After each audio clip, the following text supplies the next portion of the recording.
At historic Nippert Stadium, the Wrigley Field of college football, as the 13th ranked UC Bearcats open the 2020 season against Austin Peay. Thanks so much for tuning in. I'm Dan Hort alongside former UC wide receiver Jim Kelly Jr. It's great to have you with us for our coverage of Bearcats football, and let's quickly get to Kelly's keys to the game. Well, first and foremost, Dan, this is a team, Austin Peay. The Governors went down 21-0 to Pittsburgh last week at the end of the first quarter.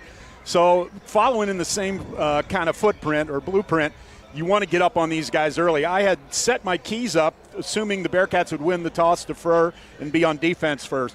But quite honestly, I think the number one key here is to get out to a quick start, and that could happen on the opening kickoff with Trey Tucker back there. So let's see where that goes, and we'll talk a little bit more about the keys as we wind through the first drive here. Austin Peay will kick it off. The opening kick brought to you by AE Door and Window Company. They sell the best and service the rest. It's caught at the 8 by Tucker, sprints to the 25, and then gets pulled down at the 26. That's where the first drive of the year will begin for Desmond Ridder and the Bearcats. All right, we'll talk about the offensive key, and Desmond Ridder's a big part of that. Last year, the Bearcats had a good offense, and they'd relied on the run a lot. We want to see a little bit more balance, and one of the things I'll talk about all throughout the game is the upgraded wide receiver group, and this is where you want to see these guys take action immediately. And so we'll see, and I think you want to see balance between the run and the pass. Desmond Ridder can make that happen. The Bearcats are missing their leading receiver from last year. More on that in just a moment. On 1st and 10 from the 26, Ridder throws for his tight end, Bruno LaBelle, and the Canadian Hammer, as he is known, goes out of bounds at the 33-yard line after a 7-yard gain. Yeah, nicely done. Just a quick, sure pass, just kind of running with the football, an extended run or extended handoff. Nice job by Ridder of finding LaBelle. And the Bearcats go hurry up. It's 2nd and 3 from the 33. It's an inside handoff to Jared Dokes.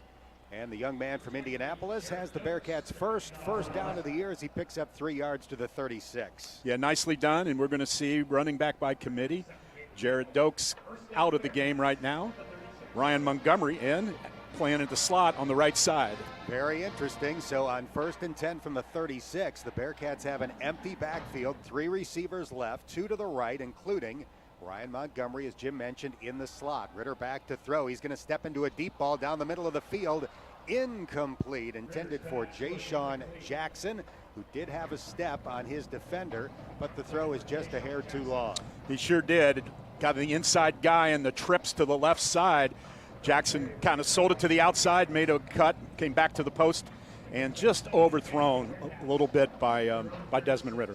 Alec Pierce is not playing today, the junior wide receiver from the Chicago area. He injured his knee at practice earlier this week. Hopefully nothing too serious, but he will not be on the field today. On 2nd and 10, it's a toss sweep to Charles McClellan to the left, puts his hand on the back of a blocker, picks up a first down, spins away from a tackle, has the ball batted out of his hands from behind. The ball is on the turf at the Austin Peay 29-yard line. Bearcats retain possession of the football, and McClellan with a great job there, spun around trying to make additional yardage. And the one thing that happens when you slow down a little bit like that, people come from behind and can poke the ball out, and that's exactly what happened. But the Bearcats do a great job of getting down there, covering that football, and retain possession. We have our great stat man, Ben Jarvis, Brad Ellis with us again this year. That was a 38-yard gain for Charles McClellan, and it looked like tight end Leonard Taylor hustled after the loose ball and recovered the fumble to preserve the possession for Cincinnati. The Bearcats give it to Tucker on a jet sweep to the right, sprinting to the 25-20, near the sideline, 15-10, cuts it back, heads toward the pylon, touchdown! Bearcats on a jet sweep to the speedster, Trey Tucker. Well, there's the key that I was talking to, getting out to a quick start. And Dan, last year, so many times, almost every game we said, boy, it's going to be fun to watch Trey Tucker for 3 more years after last year. And sooner or later, he's going to break one. And there, he showed what he can do with that speed, not to mention making some nice moves along the way to create some space for himself, gets the ball into the end zone. The young man from Akron won 6 state titles in track in high school, and we saw that sprinter's speed on the jet sweep. 6-0 Cincinnati. Cole Smith in to attempt the extra point, and the young man from Middletown High School drives it through to give Cincinnati an immediate 7-0 lead. Well done by the offense there, and averted a crisis or a big mistake there with the fumble, but great hustle by Leonard Taylor. We talked about some of the people that the Bearcats have lost last year. You talked to Luke Fickell. Josiah DeGuara came up, certainly, a great tight end, phenomenal hustle, great football player, and knew that the tight end room was going to be good this year. Leonard Taylor's one of those keys. He recovered that fumble.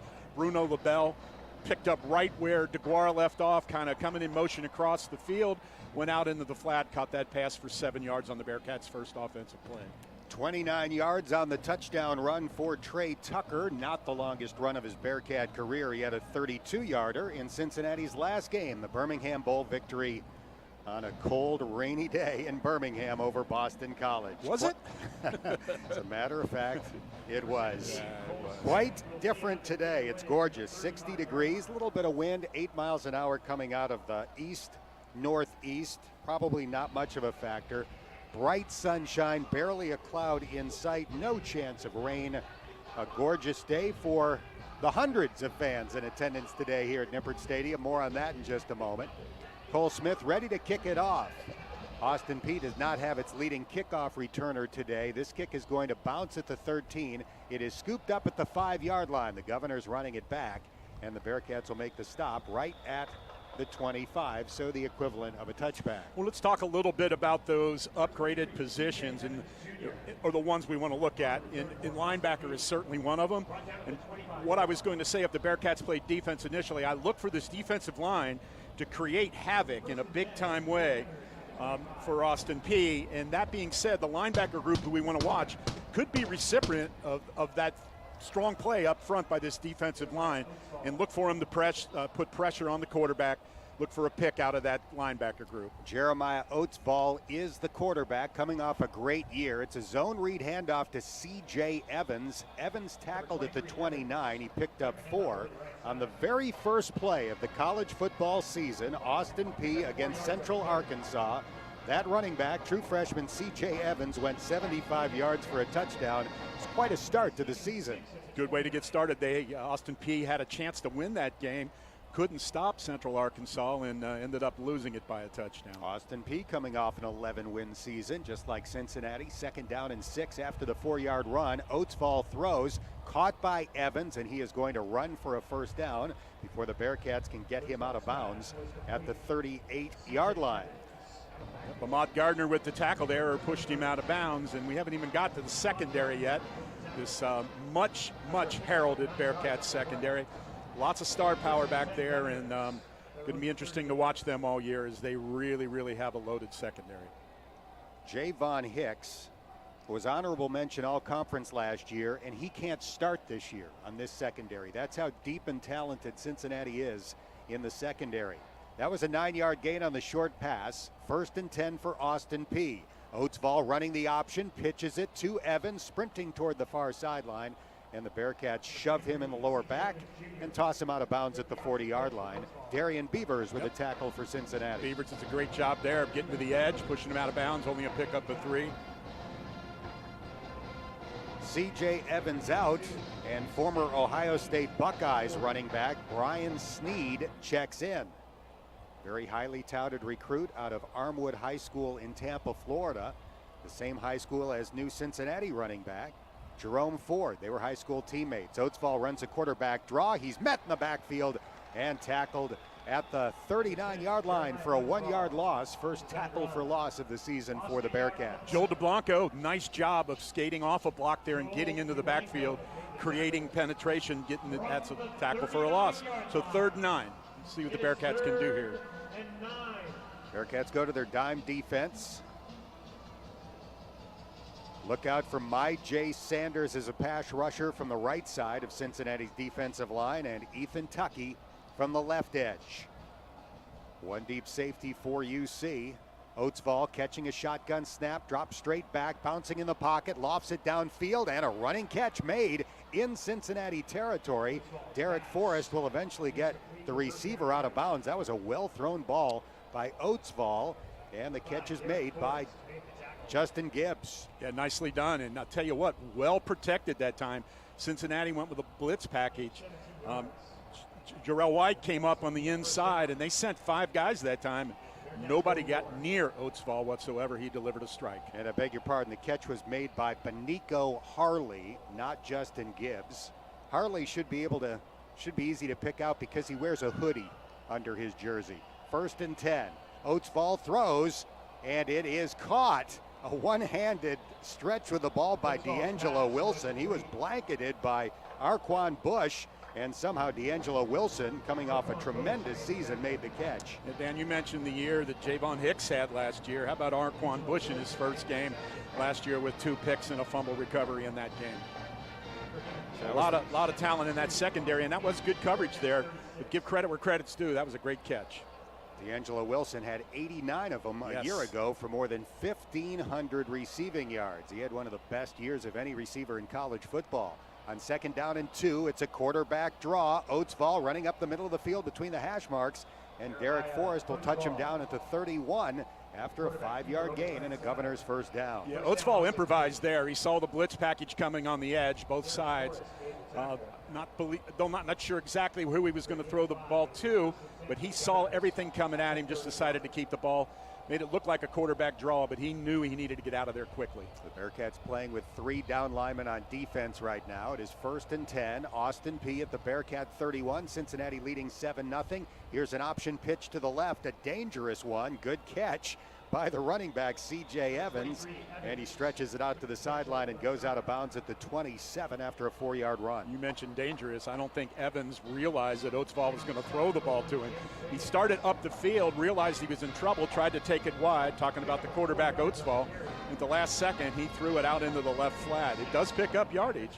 So out of a play, I won't call it a busted play, but an improvised play, picks up 5 yards, 2nd and 5. Nice opening drive for Austin Peay. Yes, They've moved from their 25 to the Bearcat 26. Oatsvall catches a shotgun snap, quick pass out into the flat, caught near the line of scrimmage.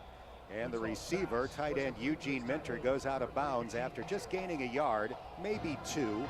He's out of bounds between the 24 and the 25. Simple little crossing play, and what's become very, very common in college football as well as pro football, and it almost can be considered a rub play or a pick play.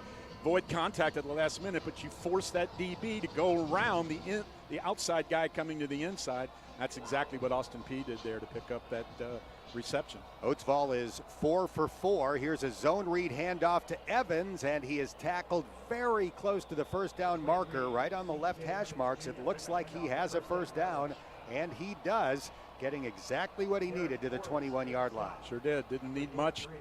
About 3 yards. Got it. Knocking on the red zone, Austin Peay is right now. You're right. This is one nice drive. Cincinnati 24th in the country last year in scoring defense, giving up fewer than 21 points a game. Bearcats have most of those great defensive players back, but Austin Peay is driving. 1st and 10 at the Cincinnati 21. Receiver Harley goes in motion. They fake it to him on a jet sweep. Oatsvall runs left, has blockers in front, and Myjay Sanders runs him down from behind and makes the tackle at the 13-yard line. An 8-yard run for the Austin Peay quarterback. Zone read counter that time, and give Sanders credit. He came all the way from the backside to make that, but I'll tell you what, blocked extremely well by Austin Peay at the point of attack. 2nd down and 2 in the red zone at the Bearcat 13-yard line. This Austin Peay team did not score a week ago. Shutout at Pitt, 55-zip. They did have an easy field goal opportunity they missed in the first half of that game, but nonetheless did not score. So running back on either side of Oatsvall. Now one goes in motion to the right. Oatsvall throws a sidearm pass, and it's dropped by the motion man, D'Angelo Wilson. So I said a running back on either side. It was 2 players on either side of the quarterback. One was the speedy wide receiver Wilson. He was the intended receiver and was not able to make the catch. No, he didn't get his head around, and I'm not sure that it was his fault. Oatsvall let the ball go a little bit early. Almost literally hit Wilson in the rear end. He hadn't got turned around yet.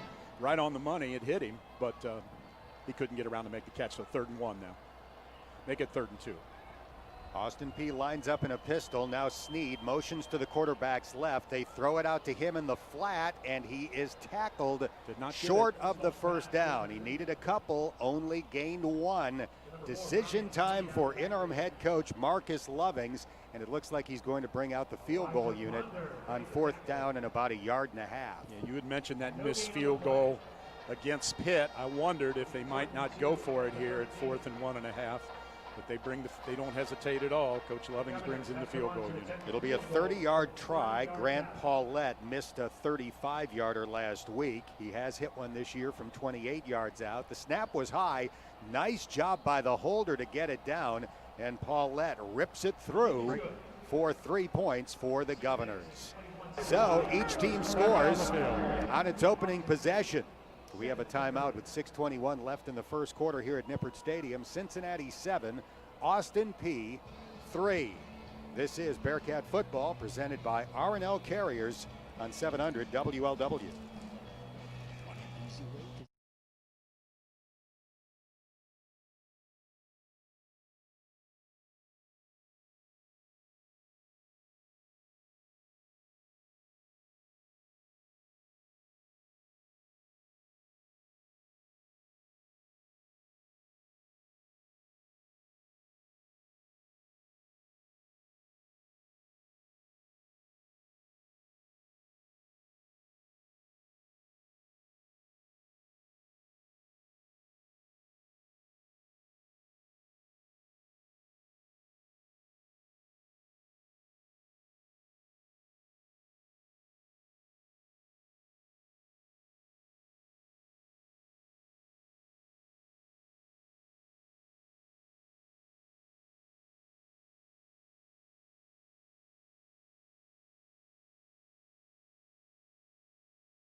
Here at Nippert Stadium, 40,140 for a home game against UConn. We will have the smallest crowd in the modern history of this stadium today, a few hundred. We'll explain who is allowed to be here today in just a moment, but Austin Peay getting set to kick it off after a 13-play, 62-yard scoring drive for the Governors, putting them on the scoreboard. It is 7-3 Bearcats. Cincinnati started the game with a 5-play, 74-yard TD drive. Here comes the kickoff, high and short. Tucker moving forward, catches it chest high at the 8, running toward the middle of the field, and he gets swept under like a tidal wave at the 18-yard line. Yeah, it looked like he lost his footing a little bit, tried to make a move and went down. So each player on the Cincinnati roster was allowed to have 4 family members here today, and they have to be direct family members, so parents, siblings, spouses if you're married, caretakers if raised by a grandparent or guardian. So that would be about 400 if all of those were used. Austin Peay has a few family members here as well, and then you have the dance team and the marching band and the cheerleaders socially distanced. Here's a first down pass that is caught by Jared Dokes, tight ropes the sideline and goes out of bounds at the 25 after a quick 6-yard pickup. Yeah, the socially distanced band and cheerleaders, it's well done. Looks really, really good, filling in some space over there. They have done a nice job here, and good to have them here and at least create some sort of sound here and atmosphere at Nippert Stadium. It's amusing because of the social distancing, they take up 6 sections to spread the band out from left to right. On 2nd down and 4, here's a handoff to the new running back, the transfer from Alabama, Jerome Ford. He's going to run for a Bearcats first down as he sprints around the left side out to the 34. A 9-yard pickup for a guy who was the starting running back in the season opener for the Crimson Tide a year ago. Yeah, exactly. He's come a long way and does a nice job of picking up 9 yards on his first down, on his first carry, rather. In the booth to our right, somebody lost control of some napkins fluttering down toward the field. It is 1st and 10 Cincinnati at the 34. Ball on the left hash. The Bearcats leading 7-3. Ritter cocks the arm, throws a slant, caught by Ja'Shawn Jackson, and he picks up a quick 10 right in the middle of the field out to the 44-yard line. Nicely done. Slant route from the right side. Jackson catches it all hands, goes upfield, gets what he can, picks up another first down. Jaden Thompson, freshman wide receiver, started this game in place of the injured Alec Pierce. Thompson checks out. The Bearcats substituting personnel frequently in the early going. They have 2 tight ends on the field right now. Taylor to the left, LaBelle to the right. Michael Young, a wide receiver transfer from Notre Dame, goes in motion. Here's a pass. It is caught out of the backfield by Jared Dokes. Wheel route down the right sideline and a big gain. He'll get tumbled out of bounds at the Austin Peay 30-yard line. That's 26 on the quick throw to Jared Dokes. Well, the aforementioned Michael Young was lined up right, just did a slant route. Corner followed him over. That left Dokes wide open. Play is blown dead just as Cincinnati snapped the ball. Apparently Austin Peay called a timeout on defense just before the Bearcats could run another play. Yeah, the Bearcats getting big chunk plays, so Coach Lovings decided to call a timeout, give his defense a break, and talk to him. Austin Peay, break. They're first. Media timeout. So we will take a quick break. We have 4:32 left in the first quarter. The Bearcats driving for the 2nd consecutive time. Cincinnati leading 7-3. And this is Bearcat football presented by R&L Carriers on 700 WLW.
Dan Orton, Jim Kelly Jr. back at Nippert Stadium along with our host, Mo Egger, our stat man, Ben Jarvis, Brad Ellis. We've got Dave Keaton in the studio.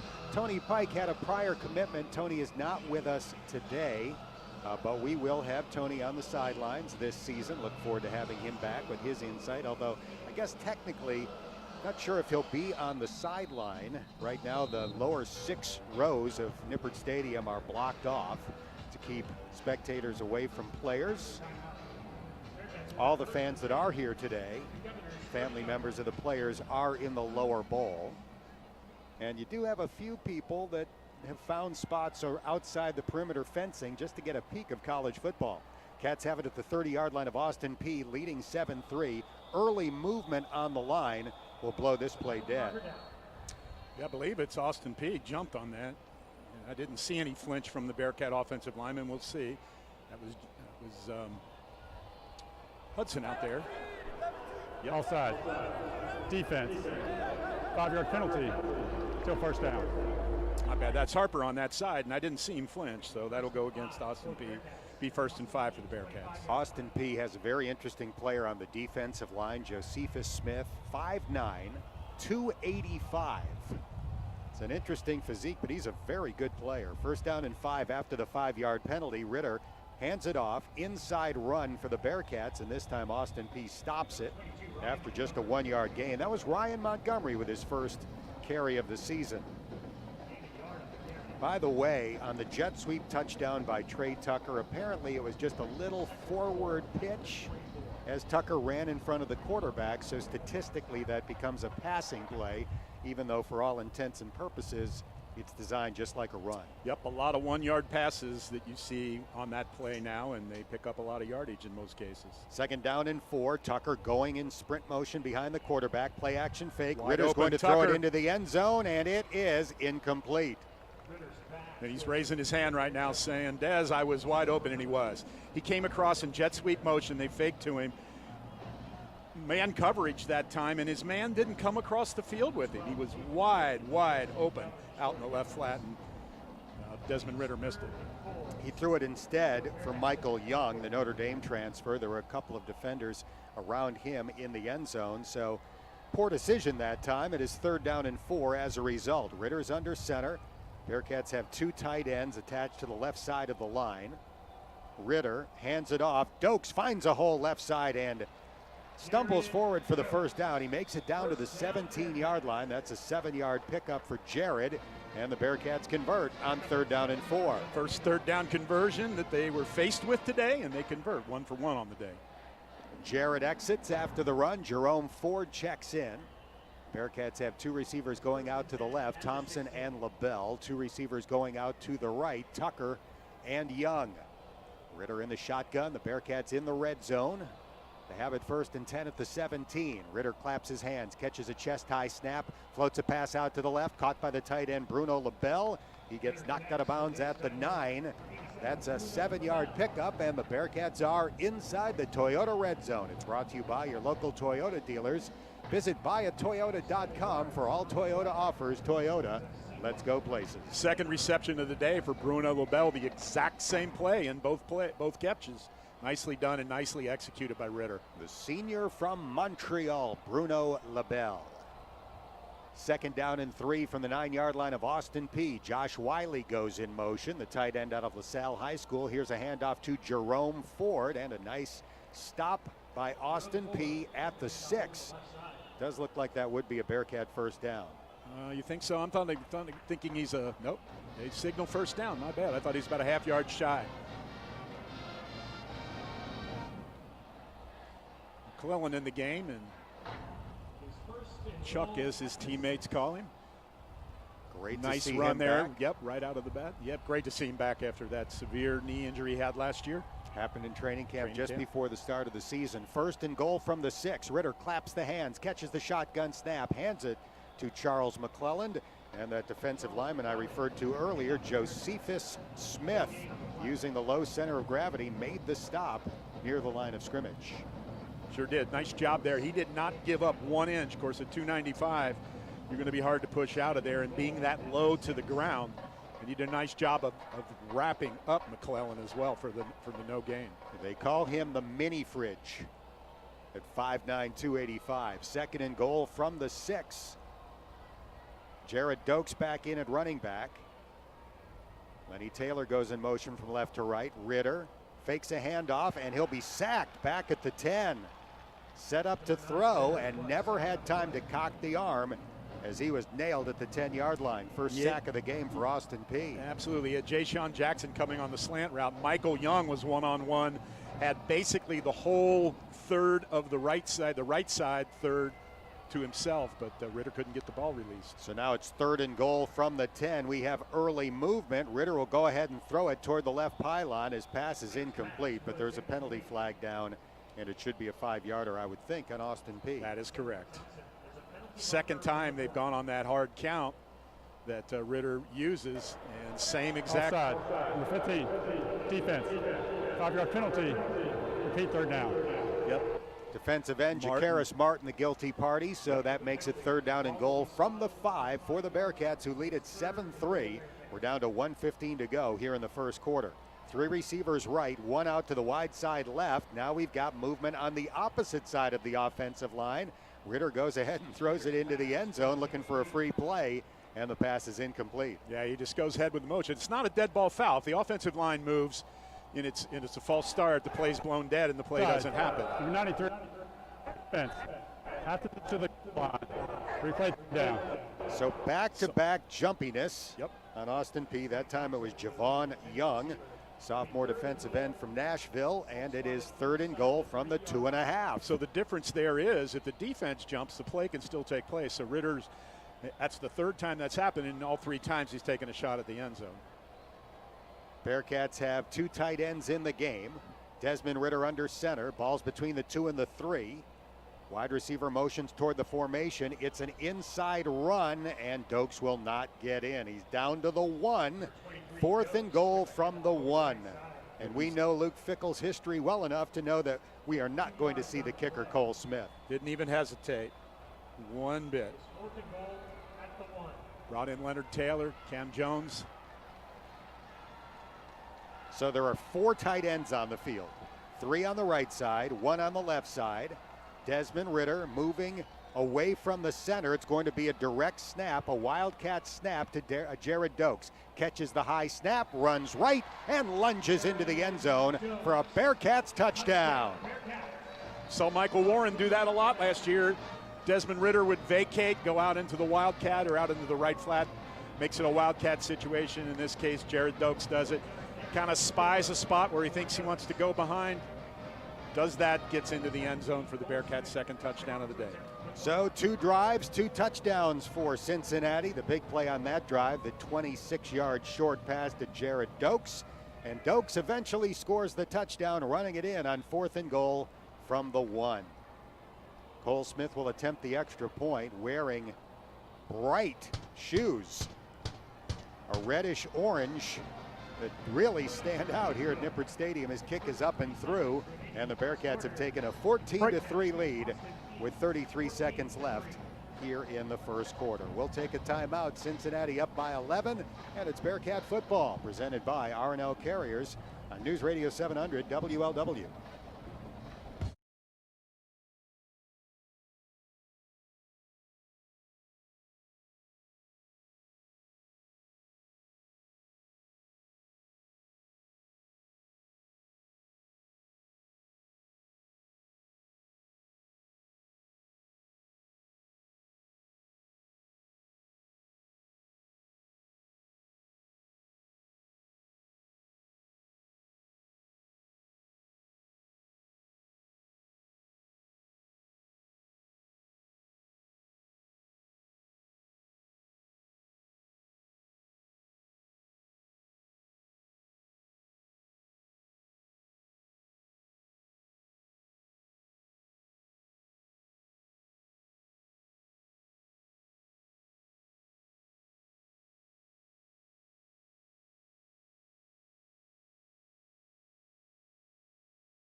Today, we know Bearcat fans listen all over the world. We certainly know we have listeners in Australia, thanks to Cincinnati's great punter, James Smith.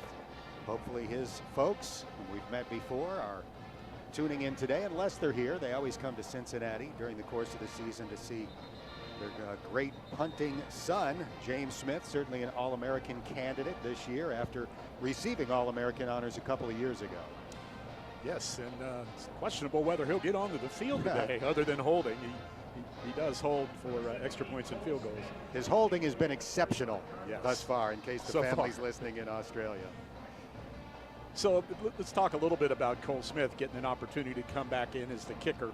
One of the areas, and we've seen one so far, that he needs to improve on is the distance and depth on his kickoffs. And let's see if maybe he can improve on that first one here. Swings the right leg and hits a side spinning kick that bounces at the 10. One hop into the arms of Evans. Following a blocker out to the 15. Spins away from a hit on either side. Looked like the Bearcats hit him simultaneously on either shoulder, helping to keep him up, actually. And then he eventually went down at the 20-yard line, or 18-yard line. Yep, those two from the kickoff team go down immediately, but the ball returner or the kickoff returner stays standing upright. So the 13-play drive that resulted in the Austin Peay field goal, Bearcats defense a little bit, I don't know, a little bit out of kilter on that one, and let's see if they can improve on that. They've got a team coming here next week, the Army Black Knights, who live on long drives like that. So let's see if they can get off the field here. Army's in the top 25 Yes, they after are. a 2-0 start, currently 22nd in the country, and they're not going to put it in the air much. They've thrown 9 passes in their first 2 games of the year, running that triple option. First and 10 from the 18-yard line for Austin Peay. Oatsvall, the junior quarterback, catches the shotgun snap, cocks the arm, throws, caught at the 20, and Kobe Bryant, moving in on the receiver like a heat-seeking missile, makes the stop at the 21-yard line. Sure did. Sure tackle, too. He's right on the catch. Little hitch route just out on the right side. Boom. Kobe Bryant there. Pick up a 3. That catch made by Jordan Pollard, his first of the game, his 5th of the year. Austin Peay playing its 3rd game and final game this fall. Abbreviated 3-game schedule in the fall for the Governors, who then hope to continue playing in the spring. The first quarter has come to an end. Our score, Cincinnati 14, Austin Peay 3. You're listening to Bearcat Football, presented by R&L Carriers on News Radio 700 WLW.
Cincinnati leading Austin Peay 14-3 here at Nippert Stadium. The Bearcats playing on this site since 1901. Construction of the stadium began in 1915, making this the 3rd oldest college football stadium still in use. Bobby Dodd Stadium, home of Georgia Tech, is the oldest. Started building that in 1913. Davis Wade Stadium, home of Mississippi State, 1 year later, and then Nippert in 1915. Took a while to complete. Completed in 1924. And looking magnificent after the $86 million facelift that was completed in 2015. Yeah, I'll tell you what, it's always been a great place. We've seen it upgraded a number of times over my playing career and since I left playing here, and most of the time broadcasting, but nothing better than this last edition. When you stand on the field and look up at this this addition. It's like, oh my goodness, this is really a college football stadium. The 5-story West Side Pavilion, where we are located on the top floor. 5th floor. More than 130 yards long. It certainly has made this a spectacular looking venue. 50-yard line I'm standing on right now. Can't beat that. Austin Peay has the ball, 2nd down and 7, getting ready for the first play of the second quarter. The Bearcats' last drive, 13 plays, 81 yards for a touchdown. The Governors trying to answer with Cincinnati up by 11 points. Oatsvall catches a low snap, hands it off to Brian Sneed, and Sneed gets yanked to the ground at the 25. Running for 4, Curtis Brooks, Cincinnati's defensive tackle, making the stop. I know the Bearcats are playing a 3-man front right now and counting on the linebackers. The linebackers is one of those groups that I say we need to see something from since losing Perry White and Brian Wright last year. Perry Young and Brian Wright last year. And right now, the 3-man front not getting any push whatsoever against this Austin Peay offensive line. Mentioned that Brian Sneed, who had that last carry, started his college career at Ohio State, got the boot from Columbus after an off-field incident. Has surfaced at Austin Peay. They fake to him. Oatsvall throws and threw it behind the intended receiver, D'Angelo Wilson. Austin Peay will have to punt for the first time today, and punting has been a challenge for the Governors in their first 2 games, particularly in game 1, when all 3 players on the roster who are capable of long snapping could not make the trip due to the coronavirus. So they just had their quarterback punt out of the shotgun. They got their snapper back in their last game, and here comes the punt. Very short, not very high. Montgomery picks it up on 1 bounce, runs across the 40 out to the 45, and Ryan gets tackled at the 45-yard line. So it'll be a good drive start for Cincinnati, with the Bearcats leading 14-3. We have a timeout on the field, 1 minute into the second quarter. Be the Cats ball near midfield when we come back. Cincinnati up 14-3, and it's Bearcat football presented by R&L Carriers here on News Radio 700 WLW.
WL. The 13th ranked UC Bearcats leading Austin Peay 14-3 after a 37-yard punt. The Bearcats will have it at their own 45-yard line as they begin their 3rd drive of the game. Desmond Ritter has led Cincinnati down the field to a couple of touchdowns so far. Des 6 for his first 8 for 86 yards and 1 TD. Bearcats come out with 3 receivers left, 1 out to the right. As the Bearcats. That true freshman Tyler Scott in the game at wide receiver too, Dan. Had a very impressive training camp. Sure Bruno did. LaBelle goes in motion, lines up just next to the left tackle. Stretch run to the right for Charles McClellan, cuts it back toward the middle of the field. Good one-cut run as he stuck his right foot in the ground and cut it back and made it to the Austin Peay 48-yard line for, now they push it back to the 49. It's a 6-yard gain. Sure did. It looked like he got more than that. He did a great job of being patient there, kind of stayed behind his offensive lineman, found that that hole to the inside, made a cut, and I thought he got down to the 47-yard line, but they ruled him down at the 49. He's out. Jerome Ford is in. Ford goes in motion, sprinting out to the left. Ritter now with a quarterback draw up the middle. Desmond sprinting through arm tackles. He's to the 25-20 toward the far sideline and finally taken out of bounds at the 11-yard line. A 38-yard run for Desmond Ritter. Well, Jordan Jones, transfer from Arkansas, was a wide receiver down there. Tried hard to get Ritter to cut back so he could throw a block for him.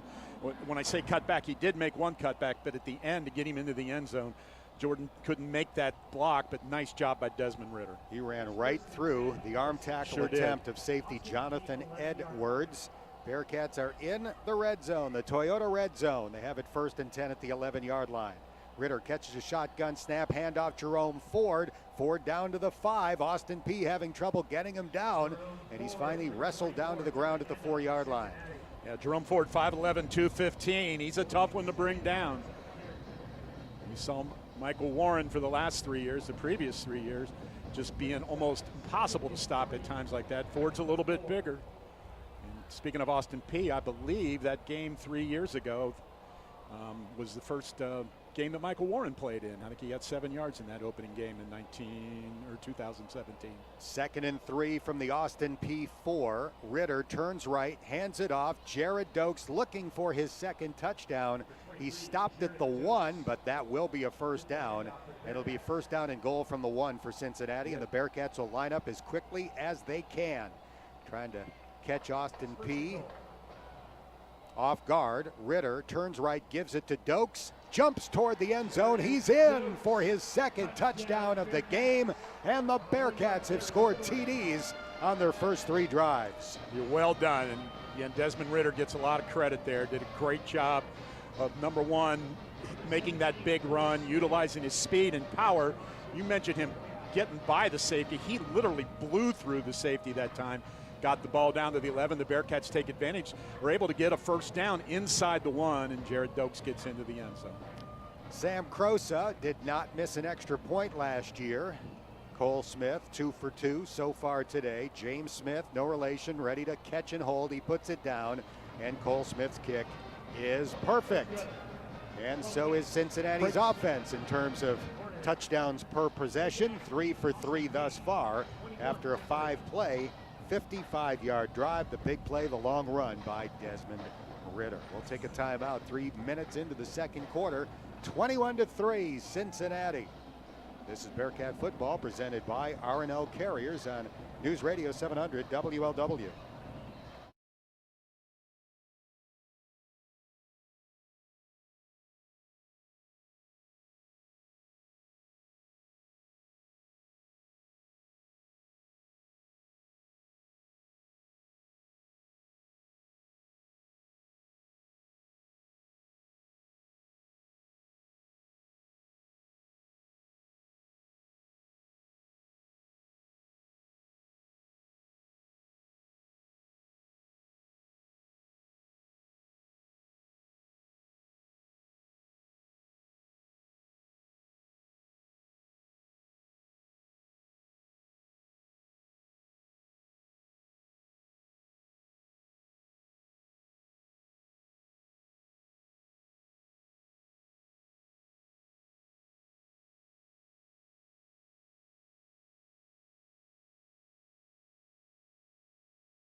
When should I start thinking Say it, but about I'm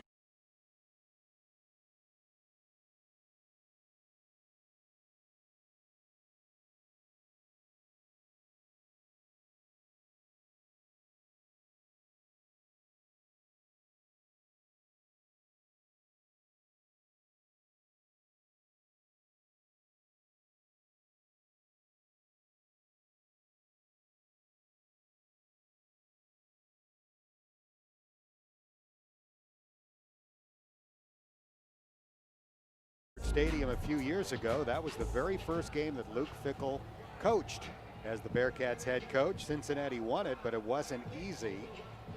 26-14 was the final. It was still a tight game in the 4th quarter before the Bearcats put it away.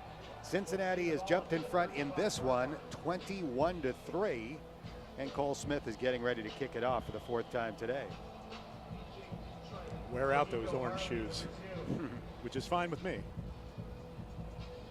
We will have no problem picking out Cole Smith this year with those shoes. Runs up to the ball at the 35.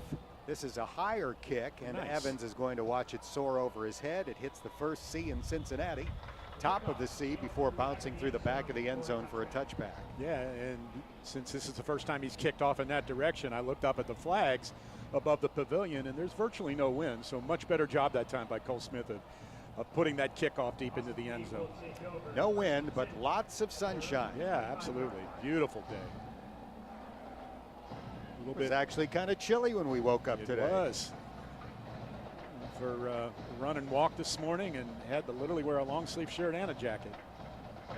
I arrived at the stadium in a long sleeve shirt, but once we got to the booth, that came off in this easy bake oven that we broadcast noon games from. Here's a little shovel pass that is caught, but caught behind the line of scrimmage, and it's going to be a 1-yard loss on the play. Evans made the catch. Dangerous pass by Oatsvall with traffic all around. Sure was. Kind of a dangerous, I don't know that it was supposed to be a shovel pass to begin with, but he saw he needed to get rid of the ball, and he just kicked it forward, and very dangerous. Only lost a yard. Very lucky for the Governors. Oatsvall, the former OVC Freshman of the Year. He was injured a year ago, suffered a foot injury in week 2. Catches a low shotgun snap, guns a pass into traffic. It's caught by Wilson, and Hicks will bring him down at the 34-yard line. It's a yard short of a Governor's first down. Yeah, his numbers, Dan, from last year, 89 catches of 1,500 yards that you mentioned. I think he had 15 touchdowns as well. I mean, that's impressive. I don't care what level you're playing at.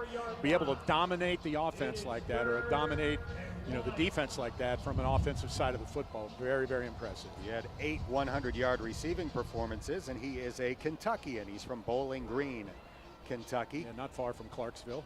Gained 10 yards on the last play. It is 3rd down and 1. Oatsvall throws a sideways pass. It's incomplete for Evans. Bearcats going after the ball in case it's ruled a lateral, but it was thrown forward. And Austin Peay presumably will punt it away, but they are not bringing out their punter yet on 4th down and 1 from their own 34. This would be dangerous. And Jordan Pollen comes into the game at wide receiver. Maybe they will pooch punt it. Yeah, the quarterback can punt. He's done that frequently this year. Cincinnati has nobody back deep. They have to respect the possibility of going for it on 4th down and 1. Yeah, Luke Fickell's going to call a timeout. I mean, good choice. They were way out of sync there. I think they thought they were going to bring the punt team in. Didn't. And when they saw that Austin Peay was going to go for it, they tried to keep the defense on the field. Guys were all out of position. That's a good timeout for Coach Fickell. They were shifting around up front, and for a moment there was absolutely nobody left in the middle of the defensive line. Correct. Could have been the easiest quarterback sneak in history. And Jabari Taylor had vacated it the last second, tried to get back there, and that's when the timeout signal came. And I will say this about Luke Fickell and his clock management. So many times they'll come down to the end of a half or the end of a game where they've still got 3 timeouts left. So you might as well use them here. That's a good strategic call, in my opinion. If Austin Peay wants to go ahead and let the quarterback punt out of the shotgun, there will be nobody back there. Because it's 4th and 1, you can't take one of your 11 defenders and put him 40 yards down the field. Nope. Let him kick it and see where it goes. Snead is the running back, lining up to the left of the quarterback, Oatsvall, on 4th down and a yard. The Governors in their own territory. They hand it off to Snead. It is a wrestling match, and Snead is strong enough to get the yard. DeBlanco is trying to drive him backward. That looked like arm wrestling, where you have the 2 arms going back and forth to see who's going to win. And eventually Snead was able to get to the ground for the 1-yard gain in the first down. It's a good analogy. Thank you. Arm wrestling. That's very good. That's what it looked like. So he got exactly to the 35 for the first down. It's 1st and 10 as the Governors convert on 4th down. Oatsvall fakes a handoff, tries to run, and he'll be tackled for a loss by Jarrell White. Always capable of big plays from the linebacker position. And he makes a tackle on the quarterback for a 5-yard loss. Yeah, he has had some big plays. None bigger than the game last year against Ohio University, where he came up with a huge play. That one there, very, very nicely done. He's been a fun guy to watch. Him in his senior year. It seems like yesterday he showed up here and was getting playing time as a true freshman. Now he's a senior. Forced 3 fumbles a year ago. Has a couple of interceptions in his Bearcat career. Second down and 15 after the 5-yard tackle for loss. Here's a jet sweep and another tackle for loss as my Jay Sanders says, don't run that in my direction. Or was that Malik Van? It was Malik Van, the junior from Fairfield High School, who knifed into the backfield and made the play. He sure did, and that was a no-doubt tackle. That was 2 no-doubt tackles in a row. Jarrell White on the first one and Van on the second one. 2 Cincinnati high school guys, 2 of many on this roster for Luke Fickell. Back-to-back 5-yard losses make it 3rd down and 20.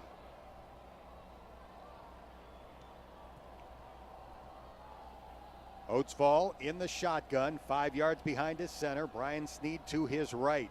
Bearcats have their defense playing weight back. It's a swing pass to the running back. Sneed uses a stiff arm to escape Jarrell White, but he will be pushed out of bounds.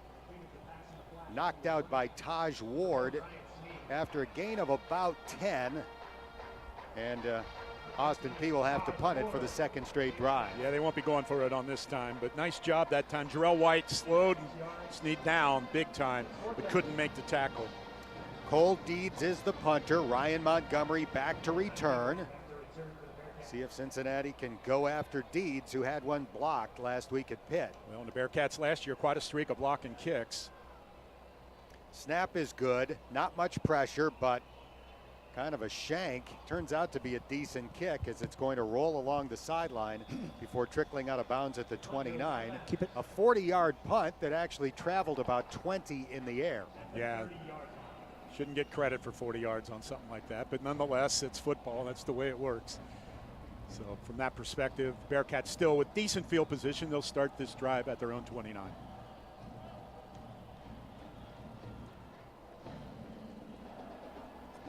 Cincinnati, 3 drives, 3 touchdowns. Desmond Ritter had a 38-yard run on the last drive. That was the big play on a 55-yard scoring drive. He's in the gun. Lenny Taylor starts to go in motion, now reverses direction, lines up in the slot. Ritter throws to Lenny Taylor, makes the catch at the 32, and that big moose carries an Austin Peay tackler out to the 35-yard line for a 6-yard gain. Yeah, that was Cam Ruffin, the safety, and he's just went along for a ride that time. Jumped on Lenny Taylor's back. Taylor does a good job taking it up the field. Only had about 3 yards when he first came in contact with Ruffin, but he turns it up, uses that big body, picks up 7. Top-rated recruit in Cincinnati's 2018 class. He's 6'5", 247. Ryan Montgomery goes in motion. He's the widest receiver out to the right now. Empty backfield. Ritter catches a low snap from Robinson. Throws down the middle of the field. Wiley extending the arms to make a nice catch before his momentum takes him to the ground at the 35-yard line of Austin Peay. The first catch of the year for Josh Wiley goes for a 30-yard gain. And I'll tell you what a catch. Just thrown a little bit high, but Wiley at 6'6" went up and got it. That ball's thrown a half foot lower. He's in the end zone. Nonetheless, outstanding play by Josh Wiley. Another LaSalle guy. We've been talking about Jarrell White quite a bit. Josh Wiley from LaSalle as well. Great catch. Wiley playing that K position, named for Travis Kelce, the detached receiving tight end in the Cincinnati offense. First down and 10 at the 35 of Austin Peay. Here's a stretch run to the right for Montgomery. He turns the corner and gets toppled at the 30-yard line. 5 yards on the run for Ryan Montgomery. That was Salisbury had come up from the safety position as well to make that tackle. That was nice. Looked like Ryan Montgomery was going to get to the first down, to the second stick, and make that first down, but he's upended right there by Salisbury coming out of the safety spot. Excellent block by Darius Harper to seal the edge, allowing Montgomery to turn the corner. Second down and 4 after a 6-yard gain officially. Montgomery out, Jared Dokes back in. Jared with a couple of touchdown runs thus far, both from 1 yard out. 21-3 Cincinnati midway through the second quarter. Ritter claps the hands twice, catches the snap, swing pass caught by Dokes. Harper blocks for him, but Dokes is tackled at the 29 for no gain. Yeah, if Jared would have been just a little bit more patient there, he could have given Harper the opportunity to kick out, and he could have cut back inside. I don't know that he would have got a lot more yardage, but certainly would have been able to maybe even spin out of one and pick up a first down there. Still well executed. And I was going to say prior to this drive starting, we talked about balance the beginning of the game running, and the Bearcats had run for so many more yards than passing. They're passing in this drive, and they've caught up with the rushing yardage now. McClelland in on 3rd down and 4. Ritter back to throw. His pass over the middle. Crossing route caught by Young. He's tackled just shy of the 25, but if they spot it at the 25, it's a Bearcat first down, and that's precisely what they're going to do. Yeah, they give him forward progress. That's where Michael Young caught the ball right there. He got knocked backwards, and it was not his momentum that made him go backwards, so they'll give him forward progress to the 25 and a first down. First catch of the year for Michael Young, the transfer from Notre Dame. He's from the New Orleans area. He was recruited to Notre Dame by Mike Denbrock when Mike was still a coach on Brian Kelly's staff, and now, of course, Mike is Cincinnati's offensive coordinator. Ritter fakes an inside handoff, wanted to throw. His receiver was covered, so he sticks his foot in the ground and runs forward and picks up a couple. Definitely run-pass option there, and I think the receiver ran the wrong route. I was trying to watch. Ritter was looking literally more down the middle of the field to the left hash, and there was nobody whatsoever there, so he did the right thing, just pulled the ball down and took off up the field. Jerome Ford back in at running back. Bearcats lost a truck. They've got a Ford. And Jerome Ford, former 4-star recruit when he went to Alabama. Ritter fakes it to him, runs around the right side. There's nobody there. He's down to the 10, the 5, and Austin Peay will keep him out of the end zone by tackling Desmond at the 3. He picked up 20 as Austin Peay completely bit on the fake to Jerome Ford. Zone read at its finest right there. Desmond Ritter does it well. Did a great job of taking that ball out of there, took it right out of Ford's gut and went around the edge. And knew he was going to get crunched, just prepared for it and got the ball down to the 3. Jared Dokes back in. Could he run for his 3rd touchdown of the first half? Bearcats are going to line up in a wildcat again as Ritter goes in motion out to the right. They'll snap it directly back to Jerome Ford, who's standing at the 7-yard line, or Jared Dokes rather. He has the ball. He runs left. He lunges for the goal line, and he is in for his 3rd rushing touchdown of the first half. Jared Dokes with a couple of 1-yard runs and now a 2-yard run that makes it 27-3. 3 touchdowns on 18 yards. That's efficient, isn't it? Down at the goal line. And of course, Jared, not a small guy either. Talked about Ford being 6'2", 215.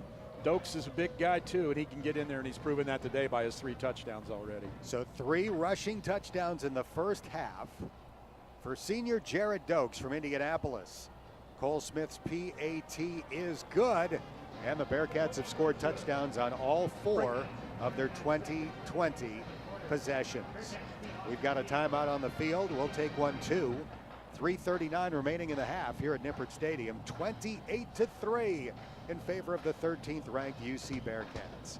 You're listening to Bearcat Football. We're presented by R&L Carriers, and this is 700 WLW.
Bearcats with 3:39 left in the first half. Jared Dokes with 3 rushing touchdowns in the first half, meaning he is on a pace, at least, to tie Cincinnati's all-time record of 6 touchdowns in a game.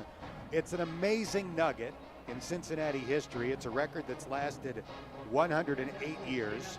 There were 2 players back in 1912 that scored 6 touchdowns in a game. And get this, they did it in the same game. Ike Stewart and Bob H-E-U-C-K, I'm not sure how that's pronounced. Hawk, I think so. we'll say Hawk. Again, H-E-U-C-K, but in any Hoyk. case, Hoyk maybe, Yeah, I know the 1912 Hoyk family. against Transylvania. Cincinnati won 124-0.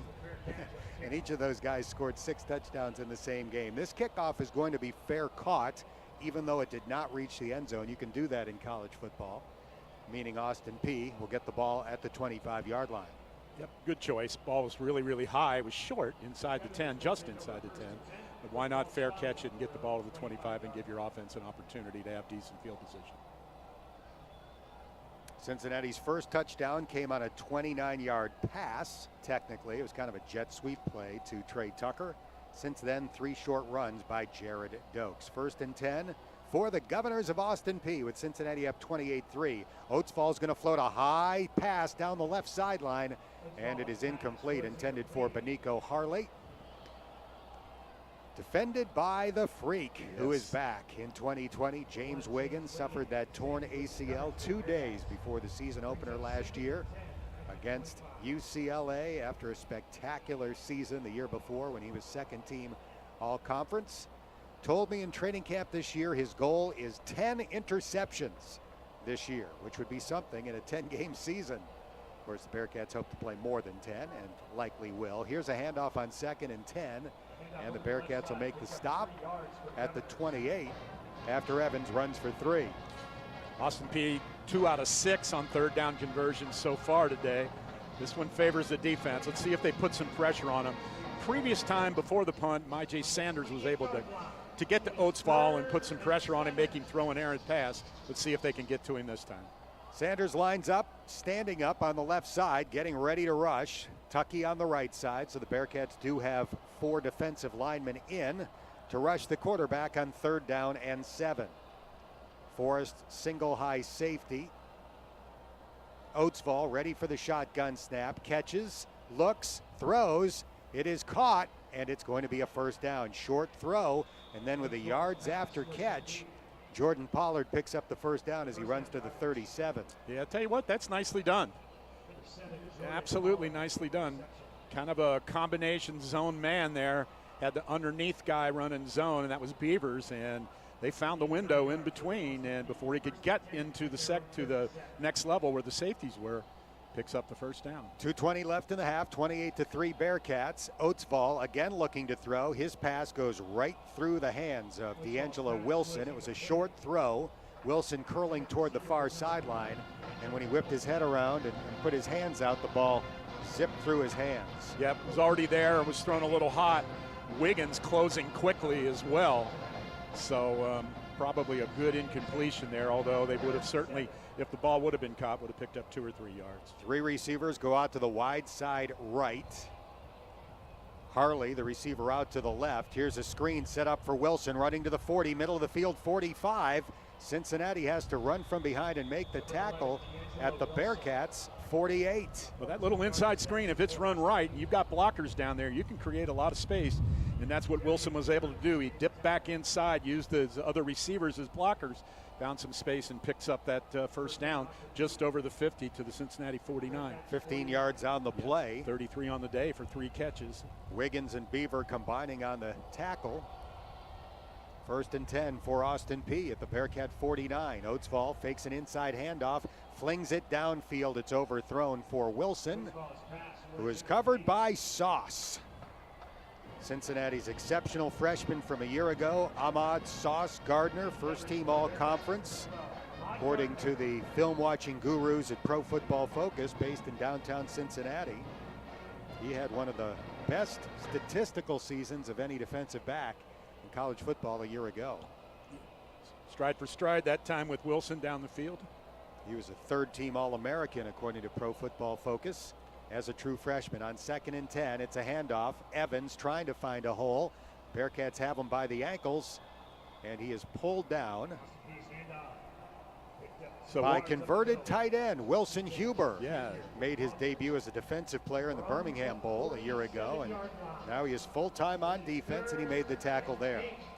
3rd and 8 now, and this is critical for the Bearcats. 1:18 to go, and Austin Peay, this is going to be their shot at getting the touchdown, and they've got a couple of timeouts left, 2 of them actually, so look for him to throw the ball that slant route or that inside screen again. Snead back in at running back. He lines up to the left of the quarterback. Oatsfall back to throw, forced to scramble, being chased, sidearm throw, and he flings it out of bounds before J. Sanders delivers a hit on the Austin Peay quarterback. Yeah, even if Sanders doesn't make the hit there, Oatsfall was running for his life, and that's a tough pass to complete, running at full speed to your right, and you're on the short side of the field running out of space. Your receiver has no place to get open.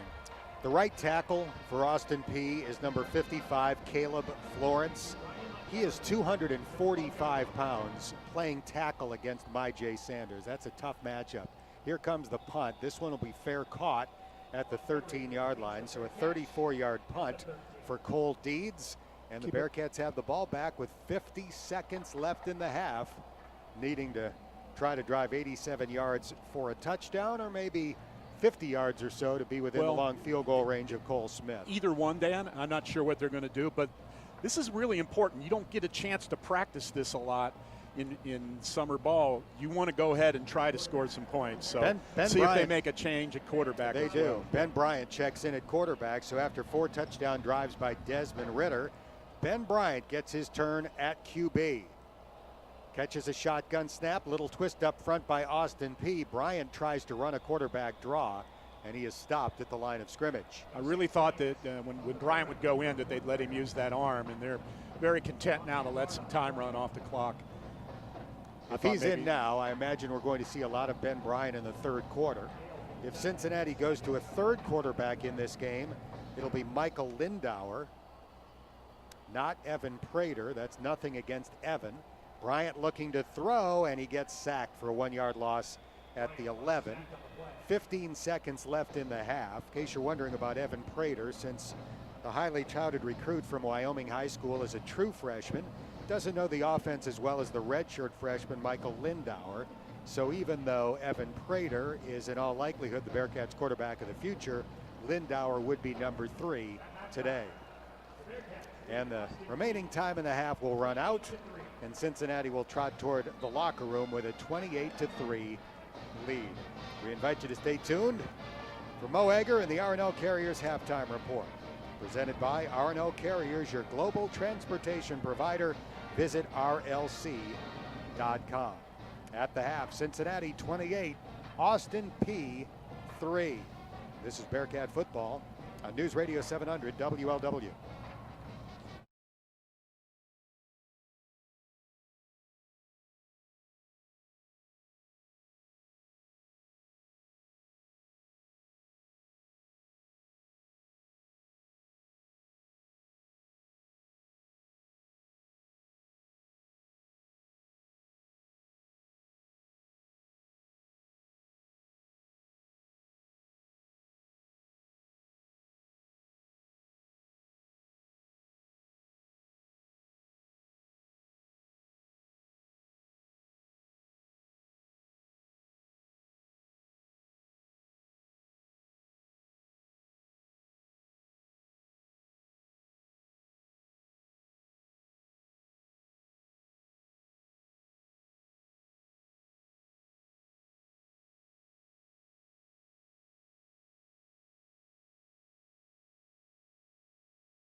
They have defeated Middle Tennessee State and Louisiana Monroe, so not great opposition, but nonetheless, the combined score in those two games is 79-7.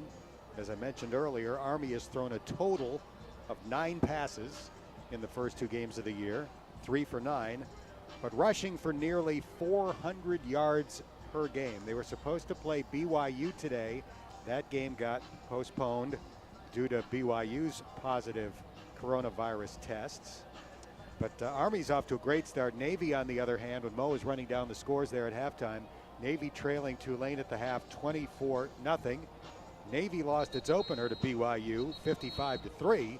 So Navy has been outscored in 6 quarters, 79-3. Shocking, it really is. I mean, we've seen what Navy can do. The key there is in that offense is the quarterback.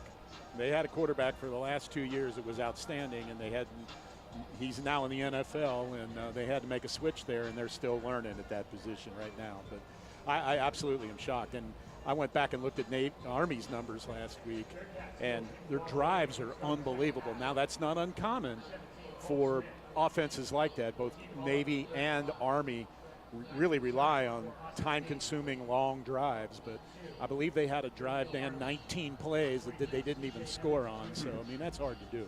Watching that Navy-BYU game on TV, there was a lot of talk from the announcers that Ken Niumatalolo, the Navy head coach, really took it easy on his players during training camp leading up to the opener due to the coronavirus. And, you know, health and safety obviously is the key to everything, but you hate to put your team out there in a disadvantage if you are too cautious about it. Yep, and I don't know how it worked, how Army trained, but the West Point campus since June 1 has had 1 positive COVID.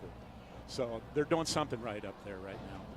Kickoff by Cole Smith will be a touchback, so Austin Peay is going to start the first second half drive from the 25-yard line. The ball is placed on the left hash. Quarterback Jeremiah Oatsvall, 11 out of 18 in the first half, mostly dinking and dunking, 77 yards on those 11 completions. He came close on some long ones. He really did. I think he throws the ball very nicely. On 1st and 10, it's a zone read handoff, and Cincinnati is in the backfield to plaster Brian Snead for a 1-yard loss. There were 2 guys there to greet him, including Jay Sanders, as soon as he was handed the rock. And the other was Marcus Brown. And that's what I expected out of this defensive front. Push up the field, allow the linebackers to make plays, knowing over the top in the back end you got this phenomenal secondary to save you if something does go wrong. But that was a really, really good push there by the Cincinnati defensive line. Bearcats are flip-flopping their linemen quite a bit, alternating who's coming from the right and who's coming from the left. Here's a pass, incomplete. Good coverage by Wiggins on Wilson, and it's incomplete at the 31-yard line. Slow call there by the linesman, but the right call. And he didn't blow his whistle at first, and right on the spot, picked up and heading the other direction, but it's truly an incomplete pass, so 3rd and 11. 28-3 Cincinnati. 30 seconds into the 3rd quarter in the Bearcats season opener here at Nippert Stadium.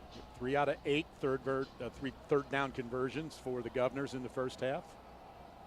Oatsvall ready for a shotgun snap, 2-by-2 formation. Now running back goes in motion. Here's a throw over the middle. It is caught on the run, and Wiggins will make the tackle 1 yard short of the first down.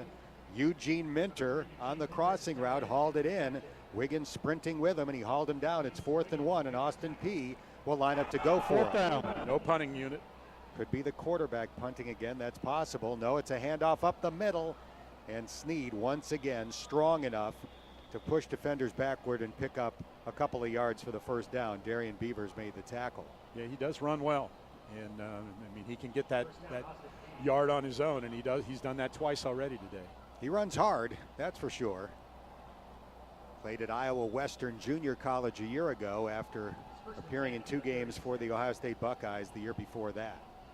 1st and 10, Austin Peay from the 36. Here's an option pitch to Snead, trying to get to the far sideline, and Ahmad Gardner and James Wiggins will trip him up. Snead's momentum takes him out to the 39 for a 3-yard gain. Yeah, Wiggins with 4 tackles in the first half, has 2 already in this half. We're not even the 13-minute mark. So Wiggins very, very active there. Read a little bit about him. He gets bored back there, and boy, he's been very active today. They haven't thrown the ball his way a lot. 1 deep route, he had good coverage. but he really is coming up active and made some tackles here in the second half so far too. Austin Peay 11-3 a year ago, including a couple of wins in the FCS playoffs. Oatsville running around looking to pass. Now he takes off and runs and scoots out to the 48.5. Third down and a long 2 coming up. Well done though. Nice scramble that time by Oatsville. Realized that his guys were covered down the field, tucked it, avoided the rush, got around the edge, and got it picked up 4. Oatsville with a sleeve on his left arm, no sleeve on the throwing arm. It's usually the other way around, but his right arm almost looks like he has a sleeve on it because it's so heavily tattooed down to the elbow. Third down and 3. Oatsville waiting for the shotgun snap, has the ball, looking left, cocks the arm, throws, caught. Wilson escapes a tackle, getting away from Wiggins, and he will run out of bounds at the Cincinnati 45-yard line. Yeah, Wiggins and Jerome White there as well. Neither of them could bring him down. He does a nice job of running after he makes that catch. 12 yards on the play, 4 catches, 44 yards for D'Angelo Wilson. Quick snap to Oatsville, fakes a handoff, throws it downfield, and throws it just a bit too hard for Panico Harley, and there's a penalty flag on the opposite side of the field. So the Bearcats took their time getting off the field. They're going to be flagged for participation. Too many Legal guys. substitution on defense. 12 men on the field on the snap. 5-yard penalty. Replay, first down. And they just weren't hustling. They were not hustling. I mean, I know it's hot out there. I will say this, though, and this is a positive, big-time positive. That's the first penalty on the Bearcats of the day. Where last year they were the most penalized team in the NCAA. They've had 1 now in, what would it be, 33 minutes? They averaged 8.8 per game a year ago. 1st and 5 after that 5-yard penalty. Here's a wide receiver screen out to the left. Cincinnati reads it well, and Sauce Gardner makes the stop after just a 1-yard gain. Nice job by Gardner coming up immediately. That's the type of thing sooner or later we've become accustomed to seeing him jump that route. He sees it a few more times. He can judge what the receiver's doing, but very sure tackle there. And he only gains 1 on that. The penalty, of course, 2nd and 4, but the penalty was 5 of those 6 yards to make it 2nd and 4. 36 yards so far on this drive for Austin Peay. 2nd down and 4. Oatsville runs a quarterback draw, has a blocker in front, but Cincinnati is able to shoo aside that block and make the tackle for a 1-yard loss at the 40-yard line. Almost looked like his leg went out from under him. He was going to make a move. They will give him a little bit of a gain on that. He gets the ball across the 40, not quite to the 39, so they'll call it officially 3rd and 4. But looked like he was going to get more out of that, so good job by the Cincinnati defense. Tightly clustered formation for Austin Peay. Oatsville trying to draw Cincinnati offside. He doesn't say hot, anything like that. He just claps. They snap it based on the number of claps. I would have jumped on that one. I almost did here in the booth. Oatsville back to throw, cocks the arm, throws right through the hands of Kobe Bryant. That was pick 6. Really the first terrible throw of the game by Oatsville. He was throwing for number 7, his number 7, and instead threw it right to the Bearcats' number 7. It was supposed to go to Pollard, and instead it was right to Kobe Bryant. Yeah, Pollard was wide open. The ball thrown a little bit quicker than Pollard expected it there. Still a very catchable ball, but behind him, and boy, Kobe Bryant wishes he could have that one back. Austin Peay will go for it again. 4th down and 4 at the Cincinnati 39. The Governors have 2 4th down conversions. Oatsville is ready, claps once, catches the ball, looking, throws. He has a man wide open. It's Pollard, makes the catch. Kobe Bryant running after him, dives at his feet, and makes the tackle at the 15-yard line. Wide open. Just a little bit of a kind of a skinny post there, more than a slant route, but not a full post.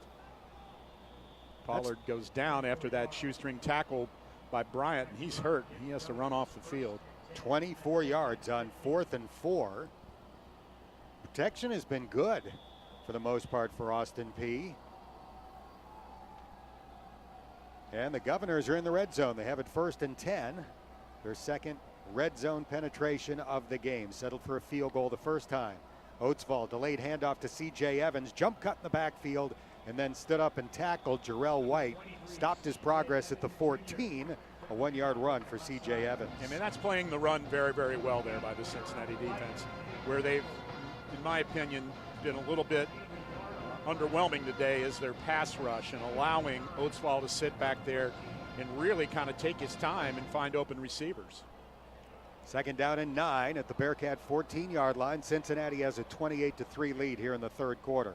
Oatsvall claps once, catches the ball, hands it off to Evans again. He has a hold this time, but he slipped trying to cut as a defender was closing in, and the tackle is made at the 12-yard line, just a 2-yard pickup. Yeah, he slipped, and that was White again that hit him. I think White would have had him anyway. He would have picked up another yard as he slipped and tried to make a cutback. So this is a critical third down here. I think you keep him at 3rd and long. I don't know if they go for the field goal or go for it on 4th down. You cannot allow them to continue to pick up 4th down conversions. 2-by-2 formation. The dangerous Wilson in the slot to the left. Oatsvall drops back to throw. He's going to float it for the end zone. A leaping attempt and a juggling try, but the pass is incomplete. Wiggins, nice job ripping that ball out of there. It looked like it was going to be complete. Eugene Minter was the intended receiver. They are going to send the field goal unit on. Again, at 4th and 7, you're taking chances of not kicking it here that you come away with nothing. So they will go ahead and attempt the field goal. Punter Cole Deeds is the holder. Sometimes the quarterback, Oatsvall, holds, which would make a fake more likely, but it's the punter in this case. And here comes the 29-yard attempt by Grant Paulette. It is good. So Austin Peay has its second field goal of the game after its second long drive of the game. That takes us to a timeout with 9:02 left in the third quarter. It is Cincinnati 28, Austin Peay 6. And you're listening to Bearcat Football presented by R&L Carriers on News Radio 700 WLW. Champion is back with our best sale of the year. It's the Champion.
Austin Peay 28-6. 9:02 left in the third quarter here at Nippert Stadium.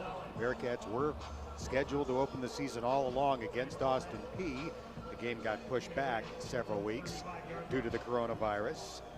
Nebraska, Miami University, and Western Michigan taken off the schedule.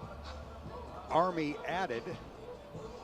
Bearcats lost their highest profile non-conference game when Michigan was removed, or I beg your pardon, Nebraska was removed. This kickoff is hooked, and it's going to fly out of bounds near the 10, meaning the Bearcats will get the ball at the 35-yard line. So a shank on the kickoff gives the Bearcats a good drive start. There aren't many teams in the American Athletic Conference that still have the opportunity for a big upset against a so-called Power 5 team, but Tulsa does fit that description, and at least in the first half, They were pulling winning. it off. They lead Oklahoma State, ranked 11th in the country, 7-3 as the third quarter gets underway. Big 12 having their issues so far this year, aren't they? So Free kick out of bounds. Kicking team. So Ball replaced at the 35-yard line. First down. let's talk about using this game to build some areas of your team that you really need to kind of build up, and that is the wide receiver group. We've talked about that. Really, in the first half, even though the Bearcats passed for 125 yards or 124 yards, they really didn't get the ball to the wideouts that much. Let's see if they're able to do it in this drive. Ritter will be the quarterback to begin the third quarter. 28-6 the score. Dez hands it off on a zone read to Jared Dokes. Nowhere to go, trying to run toward the right sideline and tackled for a 2-yard loss. Nothing at all there. Dokes with 18 yards in the first half, but 3 touchdowns, now down to 16 yards. 16 yards and 3 touchdowns. You don't see that very often. He does have 32 receiving yards. Yeah, he does. as 3 well. receptions as well. Yep. Bearcats have Jaden Thompson, true freshman, out to the right. On 2nd down and 12, double tight ends in the game for Cincinnati. Ritter claps the hands, catches a shoulder high snap, fakes a handoff, throws over the middle. It is intercepted. No, almost intercepted. Deflected and nearly picked off. It probably should have been picked off right into the hands of safety Jonathan Edwards, but he did not hold on. Yeah, it was intended for Jayshawn Jackson. He was wide open on a slant route. He caught that ball earlier, and I believe the ball looked like it was going to be on target, but it was knocked up in the air. So Michael Young, Jackson, and Josh Wiley in a cluster out to the left, trips to the left. Bearcats have not punted today. It is 3rd down and 12. Cincinnati at its own 33. Austin Peay showing blitz. Ritter barking out instructions, setting the protection. He's back to throw, little twist up front. Ritter short pass, and he threw it too high. He had his man, Jayshawn Jackson, leaking out toward the left side. Tried to throw a little touch pass and floated it a bit too high. Yeah, and that was a first down all the way. Terrell Vassell, the safety over there, but there's no way in the world he would have stopped Jayshawn Jackson from picking up the first down. Just thrown poorly. Well, we love James Smith. Didn't want to see him punt today, but we will get to see one at least out of the senior from Wangaratta, Australia. One of 3 finalists for the Ray Guy Award a couple of years ago. We'll see if he can climb back into that top 3 as a senior. 26 years old as he waits for the long snap. Moves to his right and lets it fly, and it does. This one will be handled at the 26. Bearcat defenders all around the return man, and the tackle's made at the 27. 41 yards on the punt, 1 yard on the return, 40 net, and Austin Peay will have the ball when we come back. Cincinnati only took 1 minute off the clock on that drive. 8:06 left in the third quarter. It's 28-6 Bearcats. This is Bearcat football presented by R&L Carriers here on News Radio 700 WLW.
Bearcats are 13th, 1 spot ahead of UCF, 3 spots ahead of Memphis.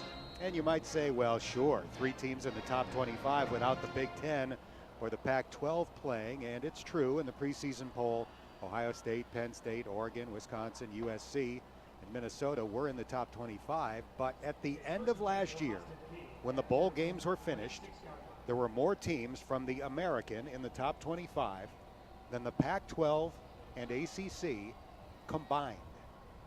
4 teams from the American, 2 from the Pac-12, 1 from the ACC. It's a really good one, Clemson.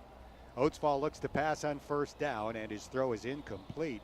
Tremendous coverage on Wilson. He went ahead and threw it in his direction anyway, and James Wiggins watched it sail over his head and go out of bounds. Yeah, Wiggins was right there. Had that ball been more on target, it would have been what's come to be known as a 50-50 ball, and I'll take my chances with James Wiggins on that one. And we've seen him win those battles and take those back for pick 6. There were also more ranked teams from the American at the end of the year last year than the Big 12. 4 from the American, 3 from the Big 12. Here's a screen out to the left, caught by Minter, and Wiggins will tackle him with an assist from Gardner after a 2-yard pickup. Eugene Minter, no relation to Rick, as far as we know. Sign in the secondary. Bearcat down. First one I look for when I see somebody holding the leg is Wiggins, who overcame that ACL tear, but has rehabbed very, very well. And talked to him briefly out at Higher Ground. He said he has no ill effects of it, but you always wonder, you know, is it weakened? Is it strong enough? And he's out there. He's fine. I'm not sure who that is, and I believe it's more of a cramp than any. I think it's Jarrell White, Jim. Okay, yeah, I think it's a cramp. Even though it's not overly hot today, are in the sun all day and exert a lot of effort, and he's going straight to the locker room. But he's running. Yep, exactly. And he's running pretty well. He's outrunning the medical staff. He's at the 5, the 10. And he will trot into the game day locker room. I'm sure Dr. Angelo Colosimo could still catch him. The Italian stallion. One of the great running backs in was. Colgate history. Yeah, he was. 3rd down and 8 for Austin Peay. Cincinnati up 28-6, 3rd quarter. Oatsfall drops back to throw for the Governors, under pressure down. and sacked. He slipped as Jay Sanders was nearing him. He'll get credit for the sack. He will. He was able to get his hand down, try to keep his balance so he could get back up, and not going to be with Sanders right there. First sack of the day for Cincinnati, a 7-yard loss. And Cole Deeds will have to punt for the Governors. He would, I think, without slipping, he would have still been sacked. He was not anywhere near ready to throw that ball. Nick Screenknock snaps it back. Not a good punt. Looked like it hit one of his teammates near the 50-yard line. And Austin Peay will stop the path of the ball at the 46, 34 yards on the punt. Yeah, you were right, Dan. They threw the beanbag there at the 49, at the Cincinnati 49. So the Bearcats 51 yards away from their end zone. So it'll be a good drive start for Desmond Ritter and company when we come back. 6:57 left in the 3rd, 28-6 UC. It's Bearcat football presented by R&L Carriers on News Radio 700 WLW. Now is the time to get the diamond of her dreams at Richter and Phillips Jewelers.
And left in the third quarter in the season opener on a beautiful day here at Nippert Stadium, 28-6. Bearcats the score, and Cincinnati will start a drive from the 49-yard line. We have athletic director John Cunningham immediately to our left, along with his 8-year-old twin boys.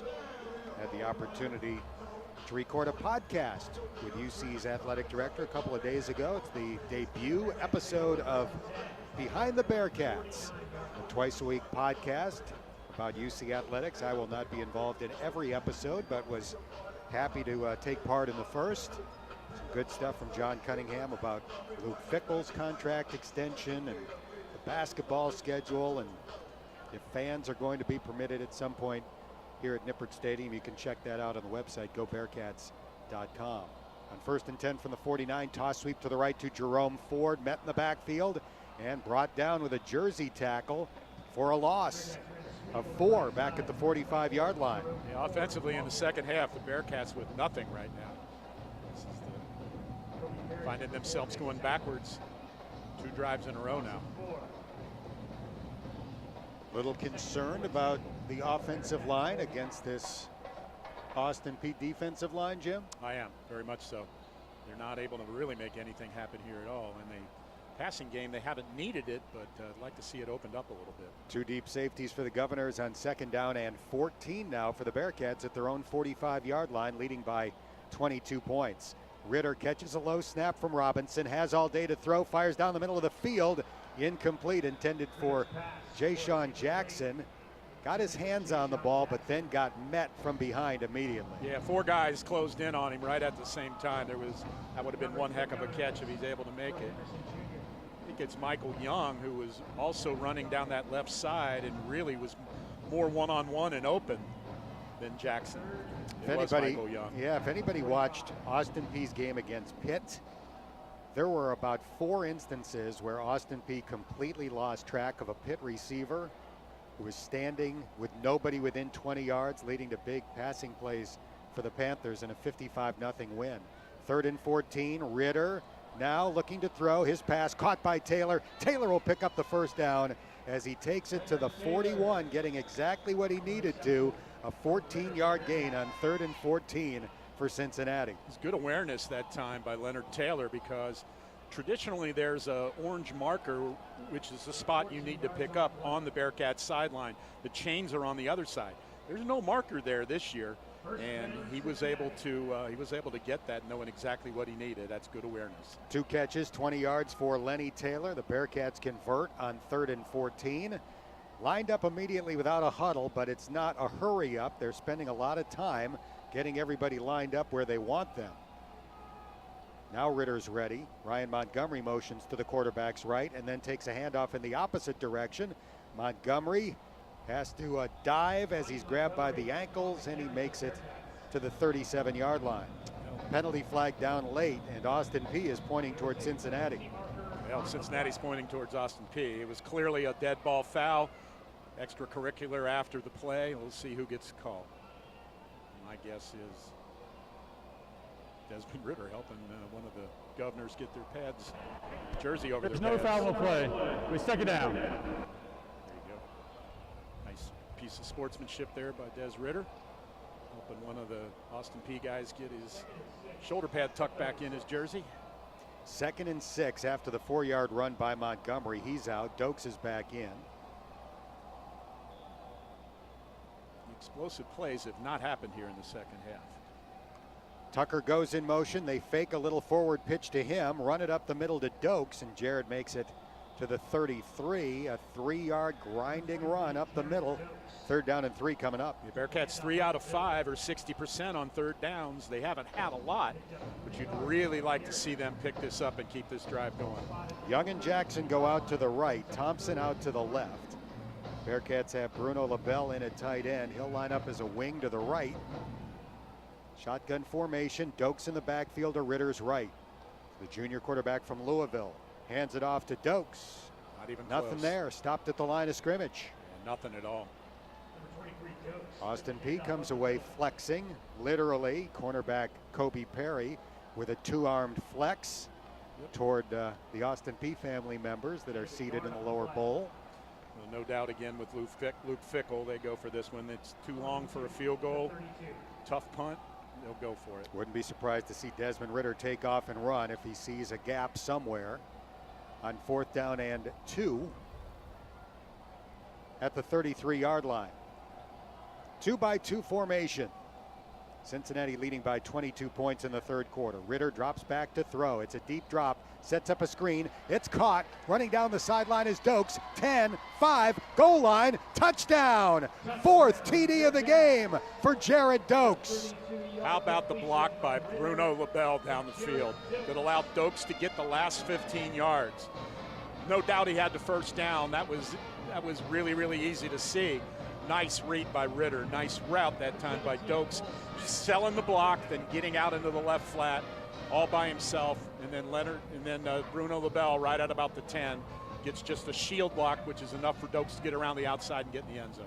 4 touchdowns thus far for Jared Dokes. He scored the last 4 for Cincinnati. That one came on a 4th down play and goes for a 32-yard touchdown. Little swing pass out to the left, and Dokes streaked down the left sideline, never got touched, and took it into the end zone to make it 35-6 after the Cole Smith extra point. Good call, love it. 4th down, and I think you made a point there, Dan. This is a situation where Ridder might run the football, and I think Austin Peay thought exactly that. They were guarding against that. Ridder did play action. They were people there in the backfield ready for him to take off. He dinks the ball over the incoming defensive lineman. There's Jared Dokes, touchdown. Desmond Ridder now 12 out of 17, 173 yards, 2 touchdowns, no picks.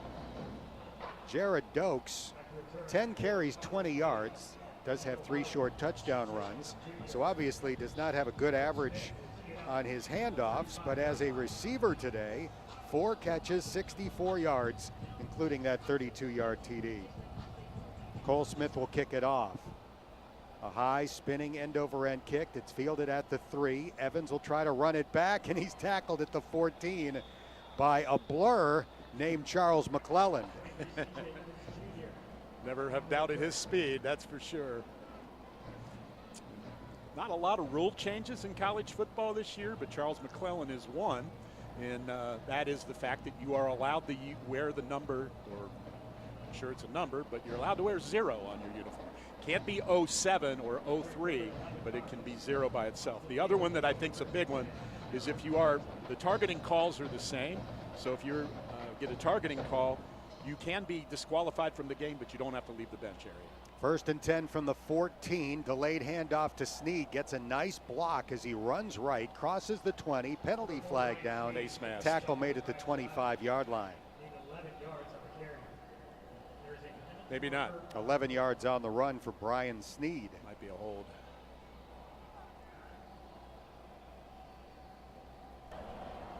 Personal foul, face mask, number 9, defense, 15-yard penalty from the end of the run, automatic, 1st down. It's too bad that players were not allowed to wear 0 as a uniform number back when the Big O played at UC. Wouldn't it have been great for the Big O to just have O on the back of his jersey? Yeah.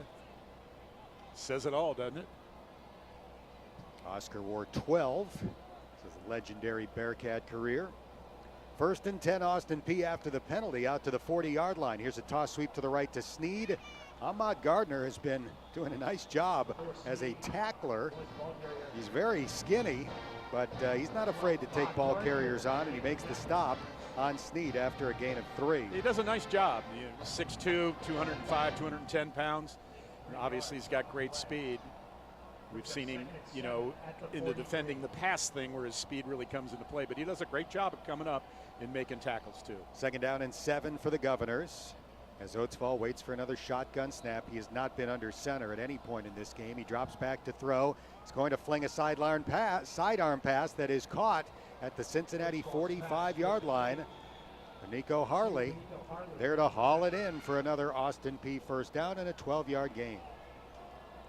He's done a nice job of hanging in there at QB, and pressure in his face that time. He got knocked down big time. Still delivered a strike. Jeremiah Oatsfall from Brentwood, Tennessee. Just outside of Nashville. Had a tremendous high school career.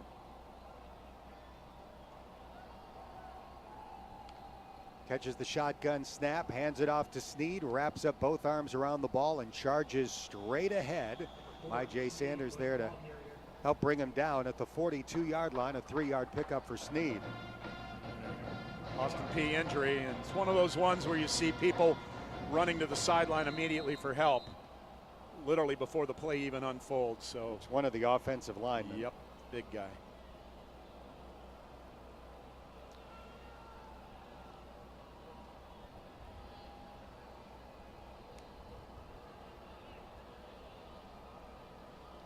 Oatsvall with 130 yards passing, 138, I'm sorry.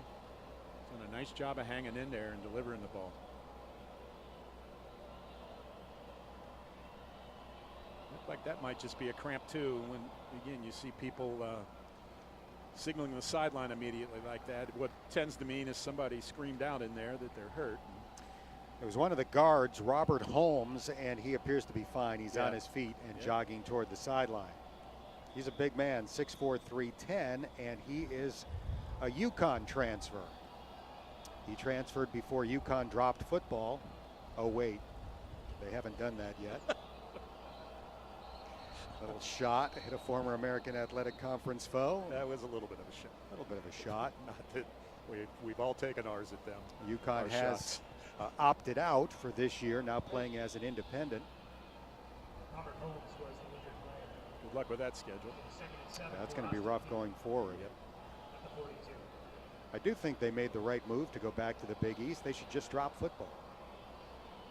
2nd down and 7 from the Cincinnati 42.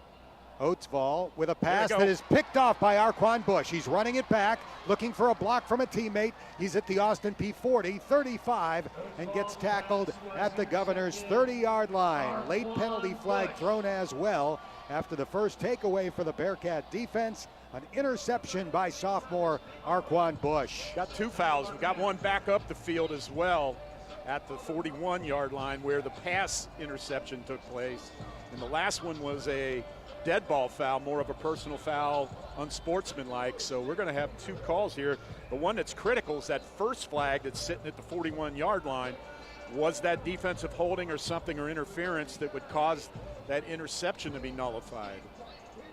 The Bearcats have not changed their turnover celebration tradition this year. They still have that basketball hoop that a staff member holds up behind the bench, and then whoever comes away with a takeaway gets to show off his dunking skills.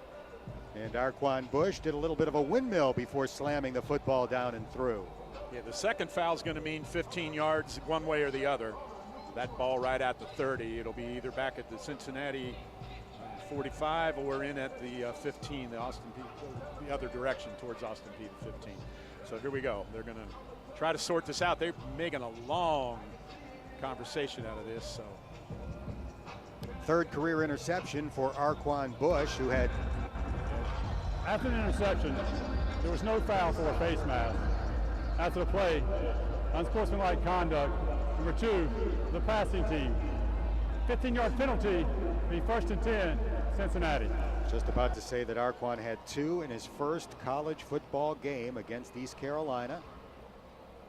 Regular season finale a couple of years ago. So that 15-yard penalty moves the ball all the way down to the 15-yard line. Yep. The ball was right at the 30, so no half the distance, but you get the full 15 yards. And referee Edwin Lee making that call called him the passing team. That might be the first time I've heard him referred to that way. I've heard him referred to as offense or kicking team, but never the passing team. Bearcats are inside the Toyota Red Zone, brought to you by your local Toyota dealers. Visit buyatoyota.com for all Toyota offers. Toyota, let's go places. Jordan Jones in at wide receiver. 1st and 10 from the 15. Ritter under center. Fakes a handoff, bootlegs to the right. Throws it toward the end zone, and it's broken up. Intended for Bruno LaBelle. Yeah, I'll tell you what, Ritter had Taylor out in the right flat. Could have taken it down, checked down to him. He would have had a 1st down inside the 5, or Ritter could have run that ball about the same distance. And he opted to go down the field. Don't have a problem with that. Get the ball to Bruno LaBelle quicker, though. Wyatt Fisher was in on the previous play. He checks out. One of the Bearcats' many wide receivers getting snaps today. Jordan Jones, the transfer from Arkansas, goes out to the left. He's alone on that side. Charles McClellan in the backfield with Ritter. 2nd and 10 from the 15. It's a handoff to McClellan, accelerating to the 10. Great jump cut. He'll run into the end zone. There's a penalty flag down at the 9. Yeah, it's thrown backwards towards the 14, which is where the play took place. So we'll see what the call is here. Holding, number 52, offense, 10-yard penalty, replay 2nd down. Center Jakari Robinson gets the call there for holding. 35-6, Cincinnati, 1:37 remaining in the 3rd quarter. Jared Dokes has scored 4 of Cincinnati's 5 touchdowns. Trey Tucker scored the other. Tell you what, nice job by McClellan of running the daylight that time. Took it up inside, realized that he had more space to the outside, used his speed, got to the outside, all for naught because of the holding call on Jakari Robinson. 2nd and 20 from the Austin Peay 25 after the 10-yard penalty on Robinson.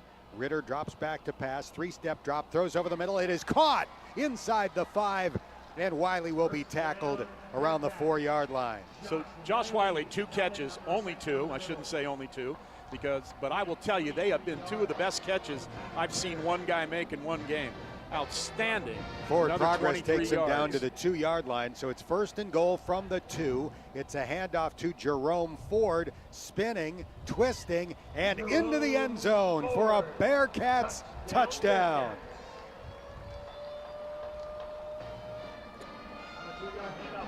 You know what? Let me go back to the Wiley catch. It was an outstanding catch, but I mentioned on the previous play the one that was knocked down on the attempt to Bruno LaBelle. The Ritter to get rid of the ball a little quicker. He did exactly that on that one, and man, he got the ball in a tight window to Josh Wiley, and Wiley, knowing he was going to get hit, made one heck of a catch. Jerome Ford scores his first touchdown as a Bearcat on a 2-yard run. He got a serious push, helping him into the end zone from right tackle Darius Harper. That was reminiscent of the Bush push between USC and Notre Dame. The extra point good by Cole Smith. And with 1:13 left in the 3rd quarter, the Bearcats have 42 points on the board and a 36-point lead. Bearcats, nice job that time by Arquan Bush of making the interception. They got a little bit of a break there when they had the Unsportsmanlike. Unsportsmanlike, thank you. But Yep. then again, they got backed up a little bit by the holding penalty by Robinson. So able to overcome that, get the ball in the end zone. Great catch by Josh Wiley. Great throw by Desmond Ritter. So it is becoming a long day for interim head coach Marcus Lovings of Austin Peay. Moved to the top spot in early July after the unexpected resignation of Mark Hudspeth, who led the Governors to their first conference title in more than 40 years a year ago. Cole Smith swings the right leg and socks the kickoff in the direction of Evans. Catches at the goal line, and it will be a touchback. He called for a fair catch. So the Governors will have it at the 25-yard line. Yeah, then he dropped the ball immediately, and he realized that might not be a good idea. Maybe they didn't see that signal. They did. So the ball will be placed near the left hash at the 25, and that's where the Governors will take over. Oatsvall remains the quarterback. Last week, toward the tail end of a blowout at Pittsburgh, Cam Williams took over at QB. He might see action before the day is through. Oatsvall running a quarterback draw, and he'll be tackled for a loss. Wilson Huber was there. So is Jabari Taylor. And it's a 4-yard loss on the play. The 3rd time it looks like he's running, and he tries to stop, and he can never really get restarted. It almost looked like the first time. I think I even made the comment that his foot went out from under him. It didn't that time, but he had no opportunity to get restarted, and he ends up losing 4 yards on it. Bearcats have quite a few subs in on defense now. Give me forward progress up a little bit. Nah, it's 5 yards. Brody Engel in at linebacker. Mentioned that Wilson Huber is now the middle linebacker. Justin Harrison at cornerback. Here's a rollout by Oatsvall. His pass flies out of bounds as the receiver, Jordan Pollard, slipped. He hit the deck, and Harris was the nearest man to the ball for Cincinnati. Yeah, Taj Ward over there as well. Just leg went out from under him that time, talking about Pollard, Jordan Pollard. As he planted, his foot went out from underneath him. The ball goes into the sideline. No starters in the secondary are on the field right now. Jaquan Shepard is one of the cornerbacks. Ryan Cook in at safety. Here's a handoff. Snead trying to run for the first down, but a nice job by Harris to fight off his block and get Snead out of bounds, well short of the first down marker. Absolutely. Harris did a great job of pushing to the outside. He was going to force him back inside, and what Snead tried to do was go around his blocker, and he ran out of space, and he tripped over his own blocker's hand. And a little bit of good sportsmanship out there between Justin Harris and the wideout, giving each other a high five. It's 4th down and 7. Austin Peay was late to recognize where the ball was spotted, and they're just getting their offense off the field right now. Well, the third quarter is going to come to an end, so they didn't need to hustle the punt team out there right away.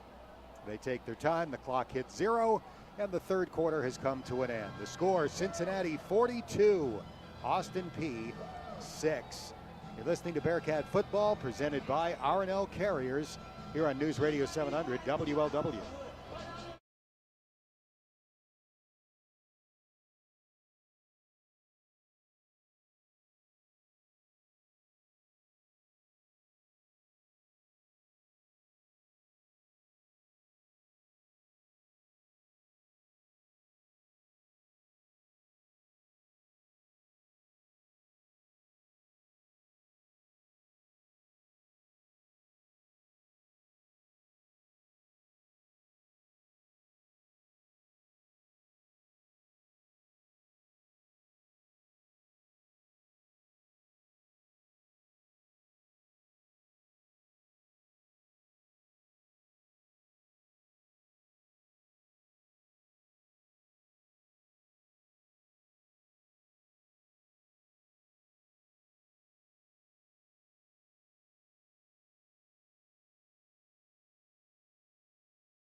Austin Peay.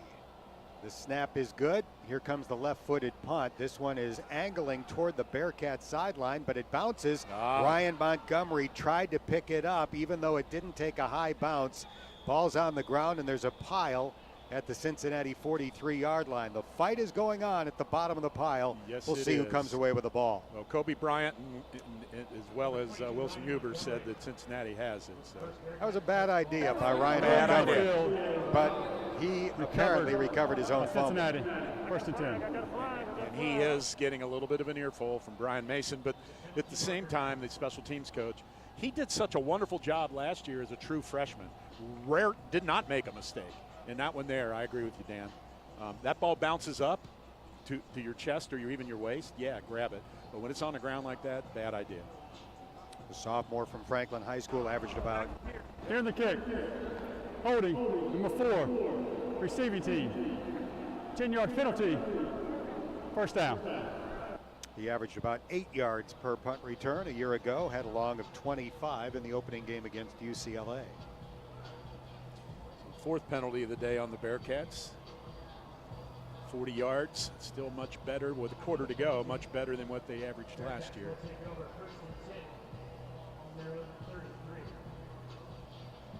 Cincinnati still has most of its starting offensive line in the game, exception of Dylan O'Quinn, who is in there at right guard right now.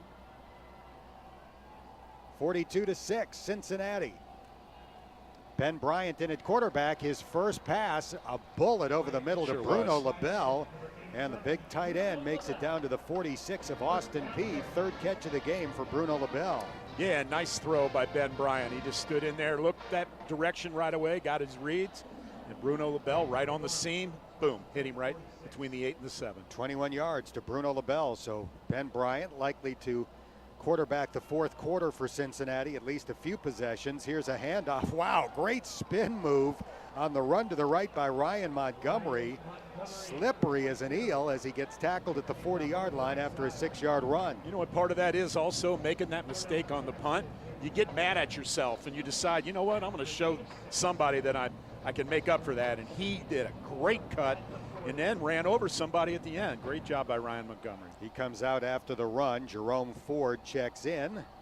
2nd down and 4 with Bryant at quarterback at the Austin Peay 40-yard line. Cincinnati up by 36. Bryant throws, tried to hit a receiver on a slant and led Tyler Scott a little bit too much. It's incomplete. Yeah, he sure did. Went through his hands and almost went to the outside receiver there. I'm just trying to see who that was. That was Leonard Taylor out there. So it's 3rd down and 4 for the Bearcats at the 40 of Austin Peay. Bryant was in at the very end of the first half with 50 seconds to go deep in his own territory. The Bearcats just ran out the clock, but he's trying to run the offense now. He fakes a handoff, runs to the left, runs through a tackle. He's down to the 30, middle of the field, 20, 15, 10, gets a block near the goal line and runs it into the end zone. Ben Bryant taking it to the house for the long touchdown run. How about Lenny Taylor down there blocking for him? He got that block that allowed Ben Bryant to get those last 10 yards and get into the end zone. Well done. Ben being mobbed by his teammates as he comes to the sideline. As Cincinnati ran that zone read beautifully. He had clean sailing for most of the run until he was down to about the 5. That's when he got the block from Lenny Taylor and swerved left to take it into the end zone. Cole Smith's PAT hits the upright and bounces left. It is no good. So first miss of the game and of the season for Cole Smith, and Cincinnati only adds 6. 13:39 left, 48-6 Bearcats. This is Bearcat football presented by R&L Carriers on News Radio 700 WLW.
They've had 9 possessions in this game, but one was a kneel down at the end of the first half, so we'll take that one out. They were deep in their own territory with 50 seconds to go and didn't try to move down the field. So they've legitimately had 8 possessions where they were trying to score, 7 touchdowns, 1 punt on those 8 drives. Nicely done. And we talked at the outset about balance and their mix of run and pass yardage right now. Absolutely almost right down the middle. Here comes the kickoff from Cole Smith after he missed the extra point. A very high kickoff. It'll be fair caught at the 6-yard line. A total of 407 yards for the Bearcats, 190 on the ground, 217 through the air. So Ben Bryant scoots 40 yards for a touchdown. Ben obviously known much more for his great throwing arm than for his legs. Desmond Ridder the better runner of the Bearcat quarterbacks, but Ben Bryant just went 40 for a score. Showed some speed as well. Oatsfall stays in at quarterback for Austin Peay. Bearcats have 11 subs in on defense right now. Here's a deep ball thrown up the seam, and the only person close to it was a Bearcat. That was Javon Hicks, who seemingly had the ball find him every week last year when he took over for James Wiggins at safety.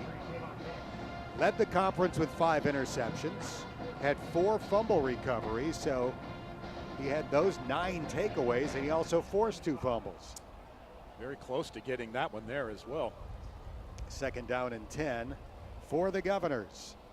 Oatsfall catches the shotgun snap. It's a handoff this time. Snead running wide and being pursued to the sideline and shoved out by Brian Cook. Good to see Brian Cook out there, who transferred last year from Howard University and was granted eligibility to make his Bearcat debut in the Birmingham Bowl. Snead's last 3 steps, you could see something happened to his ankle. Almost looked like, I hate to say it, but an Achilles situation. He kind of pulled up before he even got to the sideline. Bearcats do a good job of seeing that and just letting him run out of bounds. He's being carried to the sideline right now. It's a 2-yard gain for Snead. Yeah, it's not an Achilles. He's putting weight on it now. So. But not much. And now none. As he keeps his right foot off the ground while 2 members of the staff help him cross the field. He clearly pulled up before he was hit. So 3rd down and 8 for Austin Peay. We're down to 13:27 to go.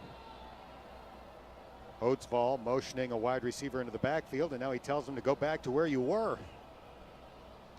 Empty backfield. Oatsfall with a quick throw out to the right, thrown behind the line of scrimmage, and everything opens up for Harley, who will run between the hash marks out to the 44-yard line for a 16-yard catch and run gain.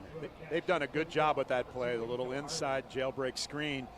They create a lot of space. They're really spread out there, and that allows the guys to run, and then they've got blockers out there. They can cut off their blockers, and that's what Harley did that time. He did a nice job. 3 catches, 45 yards for Bonico Harley. I don't remember seeing somebody wear a hoodie under the jersey until I noticed that last week in their game against Pitt. You would think that would make it easy to be tackled from behind.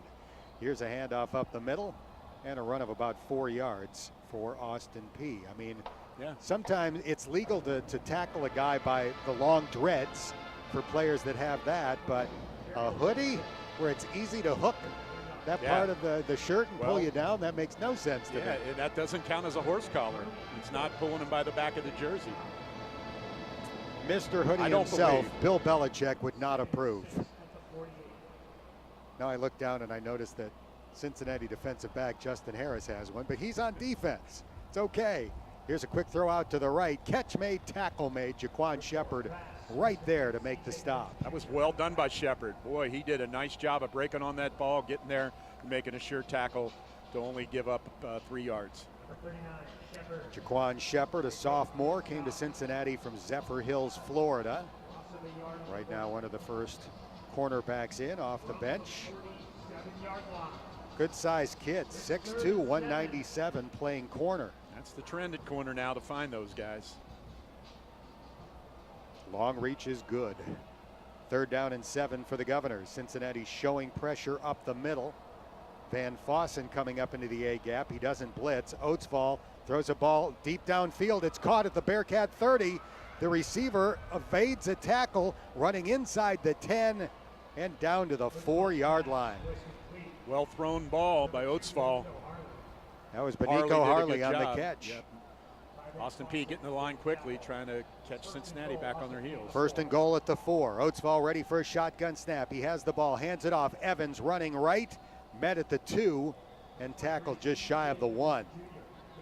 They got there quick. They got the play off quickly, and caught Cincinnati still trying to get in their stance, and they're staying at the line of scrimmage now also. Austin Peay looking for its first touchdown in a couple of games after getting shut out by Pitt. To hand off again to Evans, and he's tackled for a loss this time by Brian Cook, who knifed in and made the stop on C.J. Evans. I don't think you're going to see the Governors run on this one. You're going to see Oatsfall do something. Again, that little slant route, those combination slant routes, very, very effective in picking up some yardage for him this year. They'll send 3 to the left and 1 out right. And the one out to the right is a Cincinnati area kid, Brandon Lanier from Mount Healthy High School. He's a big tight end, former high school quarterback at Mount Healthy. He motions toward the formation. Oatsfall rolling right, but the play is blown dead. Timeout. Called by Austin Peay. Be nice if Brandon Lanier Timeout. Austin Peay. could get his Go hands first. on the ball. I mentioned Media. it. Timeout. Mentioned that Brandon played quarterback for Mount Healthy. He set the school record with 8 touchdowns in one game. We have a timeout with 10:03 left in regulation. I don't think we'll have overtime today. It is 48-6 Cincinnati. This is Bearcat football, presented by R&L Carriers on News Radio 700 WLW.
Win. The only question at this point is what the final margin will be. It is 48-6. Austin Peay, if nothing else, would like to score a touchdown before this game is finished, and the Governors have a shot. 3rd and goal from the Bearcat 3 coming up.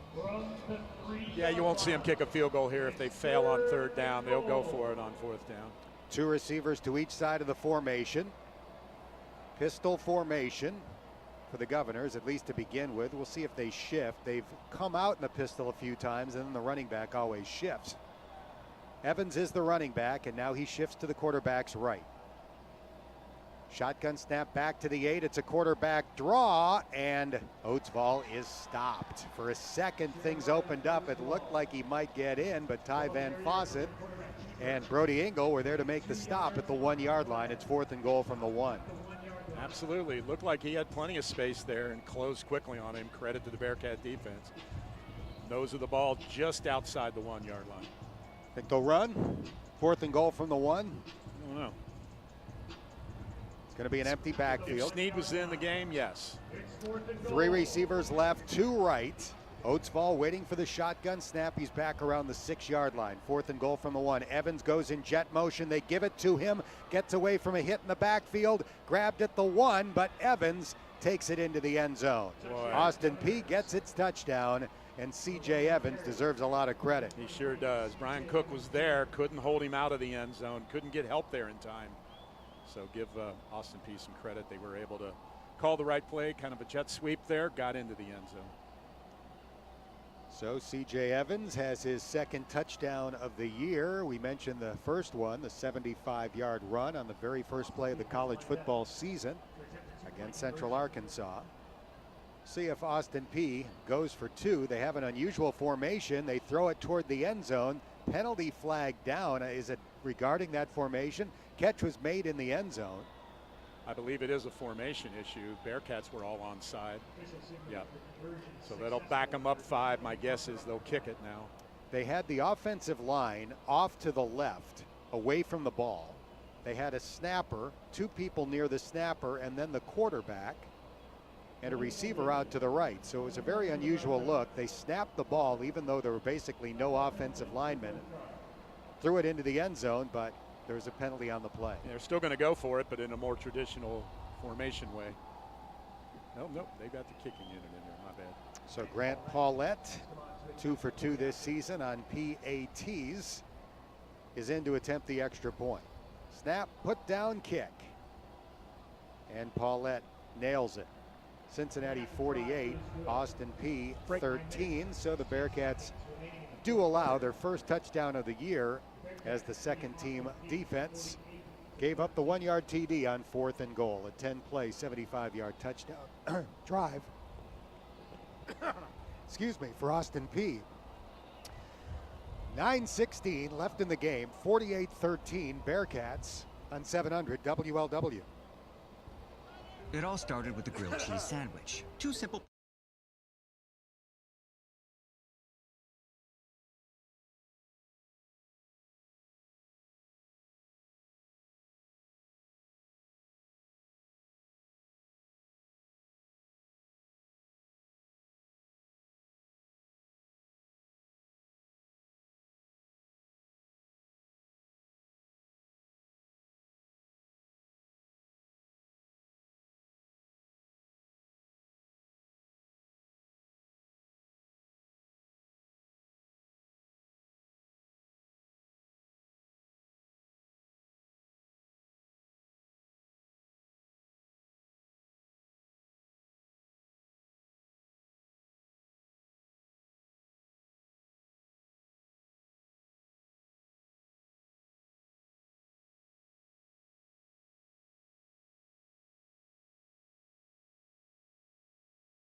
I saw Austin Peay make some changes on the kickoff unit that personnel-wise at the last second. You wouldn't think they'd try an onside kick here, but saw them move a couple of different guys into this unit. And sometimes that can come because of injury.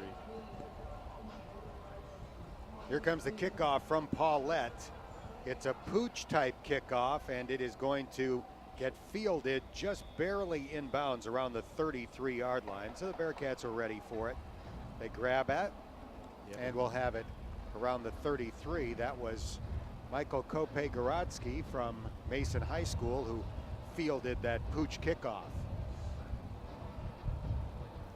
seemed like when I saw them kick a guy out, but they pulled a guy out and put another guy in.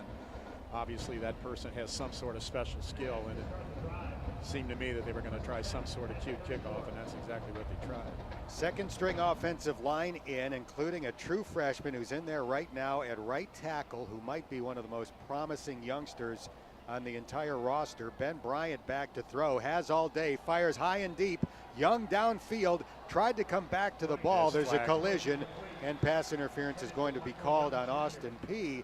Had Ben Bryant put a little more on that, that would have been a 66-yard touchdown. Absolutely, and it was a little bit underthrown. Michael Young came back for the football, and the defensive back, of course, trying to stop him, ran right into him. So it's a good call, just a little bit underthrown by Ben Bryant. Bearcats will be recipient of the 15-yard defensive pass interference call. The right tackle that I started to talk about was John Williams, a true freshman from Bolingbrook, Illinois, an aerospace engineer major, and he right now is probably the number 6 offensive lineman on the roster. He can play guard or tackle. Shotgun snap, Bryant with time, throws toward the right sideline, caught by Young, and he will run out of bounds after basically 7 free yards. Yeah, exactly. Just a little out route that way that time. Nice job by Young, settling into a spot, gave Ben Bryant an easy target. Takes 7 every time. So second down for the Bearcats with 9 minutes to go and a 48-13 lead. Bryant catches the shotgun snap, throwing it down the right sideline for Jones. He lunges out with the right hand near the 5-yard line. It's overthrown and incomplete. Jordan Jones, a junior from Smackover, Arkansas. That's a great hometown. Smackover. So if we could have take about 3 yards off of that throw, added it to the throw to Michael Young, we'd had 2 touchdowns. Perfect. That's a little bit overthrown. That. Third down and 4 from the Austin Peay 45-yard line. Bryant has 2 receivers to each side of the formation. Jerome Ford is the running back. Ball's on the right hash. Bryant has the ball, fakes a handoff and runs left. Same play that went for the 40-yard touchdown, and this is going to go for a big gain as Bryant takes it to the 28 for a 17-yard pickup. Well done. He fakes the ball very, very well. Ritter did too in the first half. Did a nice job of selling that run and then pulling that ball out and getting yardage. Great job by Ben Bryant, 17 yards. It's a great job by Jerome Ford as well. After they faked it to him, he sprinted out and blocked. First down and 10 at the 28. Bryant back to throw. He's going to float it down the left sideline, back shoulder throw, and it is incomplete near the 5. Yeah, not quite back shoulder enough to give the receiver the ability to separate, and that was Jaden Thompson down there. Very close to being another big play. Just a little bit off by Ben Bryant. Jaden Thompson, one of the highest rated recruits in this year's class. 4-star recruit from Chicago. Decommitted to Illinois in order to commit to Cincinnati. Sorry, Lovey. Second down and 10 at the 28-yard. I thought you were talking to me. Rollout by Ben Bryant. Has all day to throw. His pass too high at the 10-yard line. Intended for Lenny Taylor. There's a penalty flag right there. Guess I should have referenced Lovey Smith, the head coach at University of Illinois. See what that call is.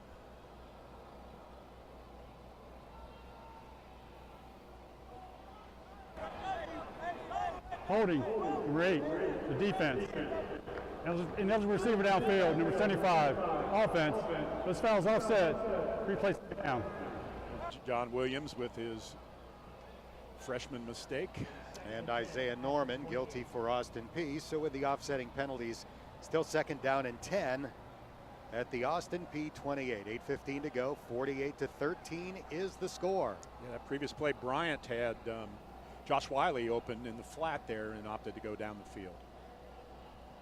Wide receiver goes in jet motion, and they give it to that receiver. This is Thompson, or make that Tyler Scott. 20, 15, 10.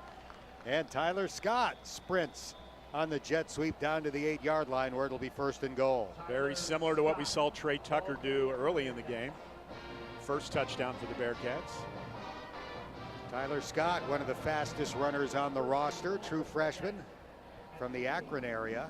Ran a 10.6 100 meters in high school. First and goal from the 8. The Bearcats once again in the Toyota red zone. Bryant fakes a handoff. Short pass. Caught by Josh Wiley. Running untouched toward the goal line. Touchdown, Bearcats. Nice job by Ben Bryant. Great route that time by Josh Wiley as well. His first Bearcat touchdown. Hopefully the first of many. It comes on an 8-yard pass from Ben Bryant, who has a touchdown run and a touchdown pass here in the fourth quarter. And the Bearcats have gone up and over 50 against Austin Peay. With a conversion would be 55. You can drive 55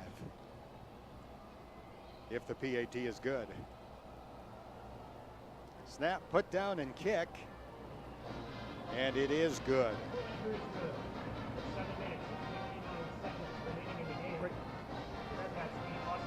So we'll take a timeout with 7 minutes and 59 seconds remaining. The score is 55-13 Bearcats. This is UC Football presented by R&L Carriers on News Radio 700 WLW.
(55-13). The Bearcats leading Austin Peay on the college football scoreboard.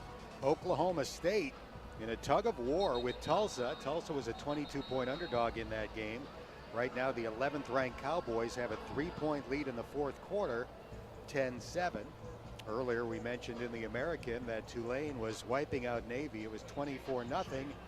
Not anymore. The midshipmen have come back. That game is tied at 24 early fourth quarter. So sent a couple of battleships in. But, yeah, they came back 24-24. Notre Dame has taken an early lead over USF, Cincinnati's opponent, in a couple of weeks here at Nippert Stadium, and is 7-0 Fighting Irish. Cole Smith kicks it off. C.J. Evans calls for a fair catch, and the Governors will have it at the 25-yard line.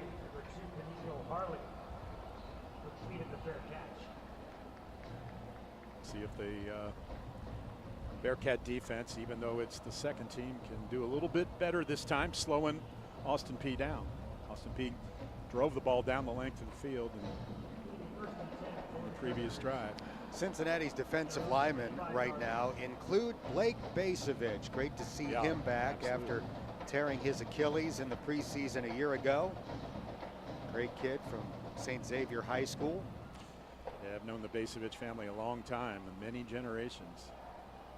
3 down linemen for the Bearcats. 1st and 10 for Austin Peay. Play action fake.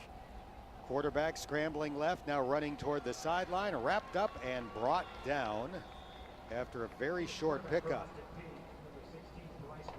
Tackle made by David Jones. Yeah, another youngster out of Cincinnati. Malik Van missed on that one, but forced Oakval to bring the ball down and run it. And that's when the reinforcements got there, including Jones, who you just mentioned, Dan. Jaheim Thomas is in there as well. Yep, there you go. And Deshaun Pace. So 3 of the highly touted local true freshmen are in there on defense. Here's a run up the middle. Pace in there on the tackle, along with Thomas. So they combine for the stop at the 29, a 2-yard pickup on the play. Nice job that time of conversion, yeah. Just about to mention that Cincinnati had the highest rated recruiting class in school history heading into this season, and we are seeing several of those true freshmen on the field today. Now, you don't have to worry about redshirting this year. Early movement up front by the Bearcats, and that's going to be that'll cost them a 5-yard penalty because of the coronavirus. You don't even have to worry about the 4-game rule. 97 defense, 5-yard penalty, still 3rd down. This year you could play every game and get a redshirt season. Yeah, it's not the 4 like it was last year, where you had to pick and choose where you wanted to play those guys. This year, because of the automatic additional year, play all, well, how many ever games, and then Austin Peay's case 3 and Cincinnati's case 10 regular season games. 3rd down and 1 after the 5-yard penalty on the Bearcats. 6.5 minutes to go. Little miscommunication in the backfield, but it doesn't hurt Austin Peay. Still able to pick up the necessary yardage for the 1st down. Yeah, quarterback and running back ran into each other, but only needed the 1 yard and was able to dive forward to pick it up.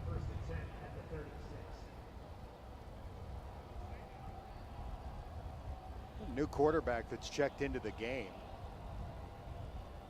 And it's a quarterback that's not played previously this year for Austin Peay, Bryce Robinson.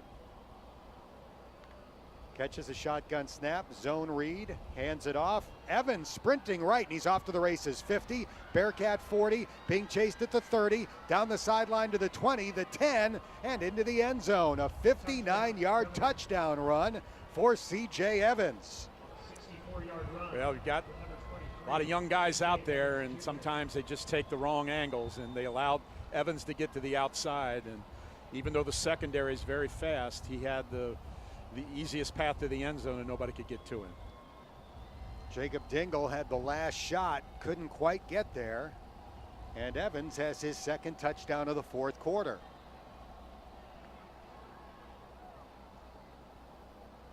(55-19).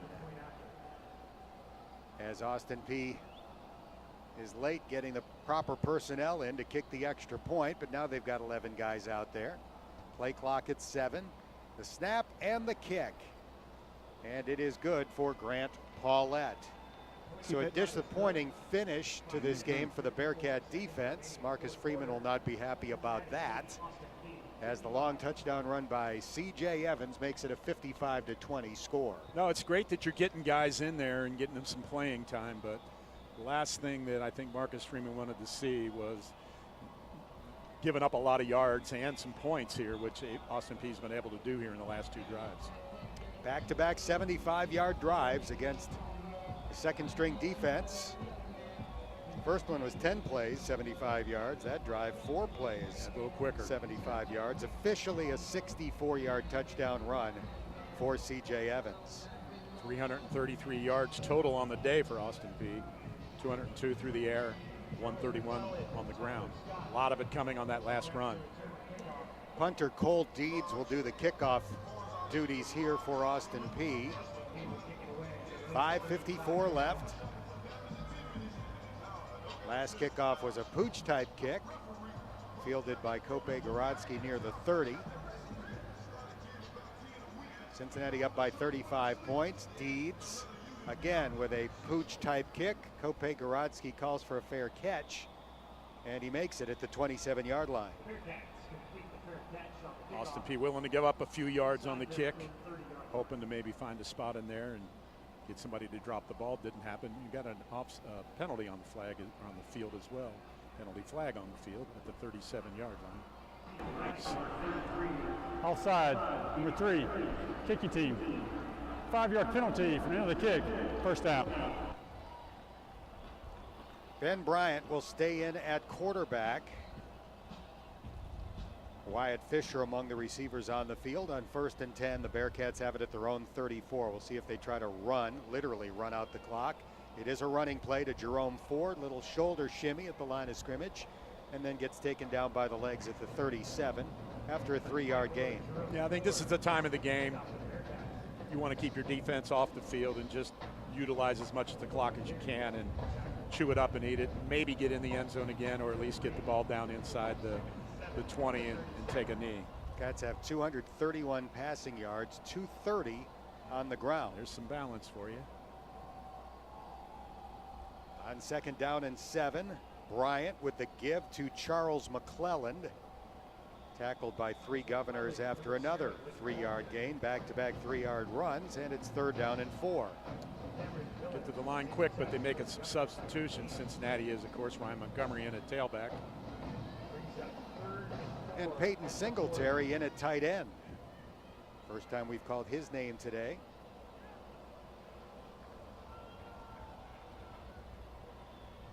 Right now the Bearcats center, another of the prized freshmen, Jake Renfro. Shotgun snap, Bryant, good pocket, throws, caught for a 1st down at the 48. And Jaden Thompson will dash down to the 42-yard line of Austin Peay for a Bearcats 1st down. It's nicely done, well blocked, great presence in the pocket by Ben Bryant, and boy, just a nice strike that time to Thompson. So that extends the drive, and now the Bearcats will probably do a couple of running plays to drain clock and then pass it if they have to on 3rd down. Ford is the running back. Wyatt Fisher goes in motion. It's a run up the gut. Ford finds a hole and makes it to the 34-yard line for a gain of 8. That's nice 1st down carry right there. Great hole off the right side. Nice job by the offensive line there. John Williams, that young freshman that you talked about so much, Dan, nice job there on that play to create some space for Jerome Ford. 7 carries, 28 yards for Jerome Ford, including a 2-yard touchdown today. 55-20, Cincinnati up by 35, 3:40 remaining. Bryant, misdirection handoff to Charles McClelland, and Chuck has the 1st down. Gain about 3 on 2nd down and 2, and tick, tick, tick goes the clock with 3.5 minutes to go. Williams' helmet come off. He's going to have to leave the game. They'll have to send another offensive lineman in. They do. They're also going to bring Michael Lindauer in at quarterback. So Ben Bryant is done for the day, and the redshirt freshman from Evansville, Indiana, Michael Lindauer, will finish up with 3:20 to go. Ethan Volker goes in and replaces John Williams, at least for this play, at right tackle. 2 receivers out to the left, 1 out to the right. Lindauer hands it off to Ryan Montgomery, and he tripped over the foot of his teammate Cam Jones, who's blocking on the left edge. Didn't get going very quick there. Stepped on his teammate's foot, and legs went out from underneath it. John Williams right back in now that the helmet is back on. The left tackle, by the way, Lorenz Metz, the German giant who started most of last year at right tackle. But now that James Hudson is eligible from the beginning of the season, Lorenz is back into a 2nd team role, but still only a sophomore. Now Lindauer tried to run a zone read, fumbled the ball after faking the handoff, runs to the right and gets popped at the 29-yard line. He got popped by a couple of folks and trying to strip the ball away since he fumbled it at first. He's able to hang on to the football, but it's going to give the Bearcats a 3rd and long, 3rd and 9. Make it 3rd and 8. 2:15 to go.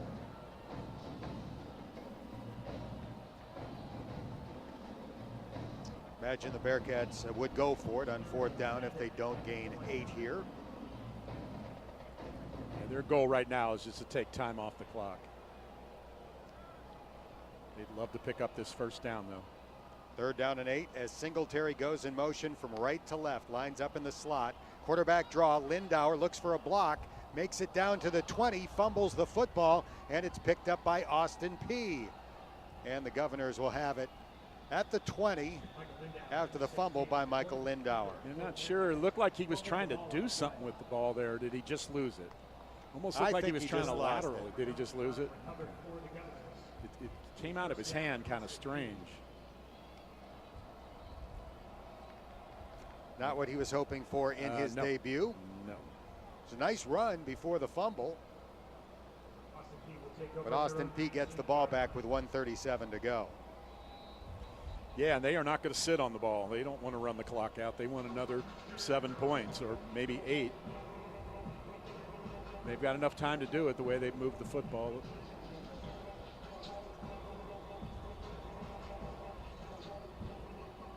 Michael Pitt's now part of the defensive line, led the team in sacks last year. Here's a quick throw caught at the 20-yard line, and the Bearcats will make the stop inbounds at the 25. Michael Pitts missed some time in training camp, so he is still fighting his way back to conditioning and his normal playing weight. That's why he only got into the game late. 6-yard gain on the play on second down. Same play, quick throw out into the flat on the right side. And the tackle's made after Austin Peay picks up a first down, and we have a penalty flag at the 30. That's got to be offensive pass interference. I mean, last year, everything they focused on were these rub routes. And that would, in this particular case, Harley. There's no foul on the play for a late hit. Zola plays the first down out of bounds. Harley literally took 2 defenders out on that play.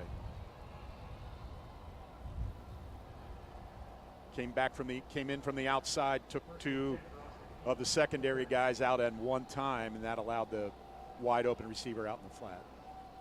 Bryce Robinson remains the quarterback for Austin Peay. He has the ball against the 3-man rush, steps into a deep ball, and it is overthrown and incomplete, intended for Benico Harley. Being chased by 2 Bearcat defenders, Shepard and Cook. Yeah, overthrown big time, but Austin Peay doing what they need to do is try to take it up top and hit a big one.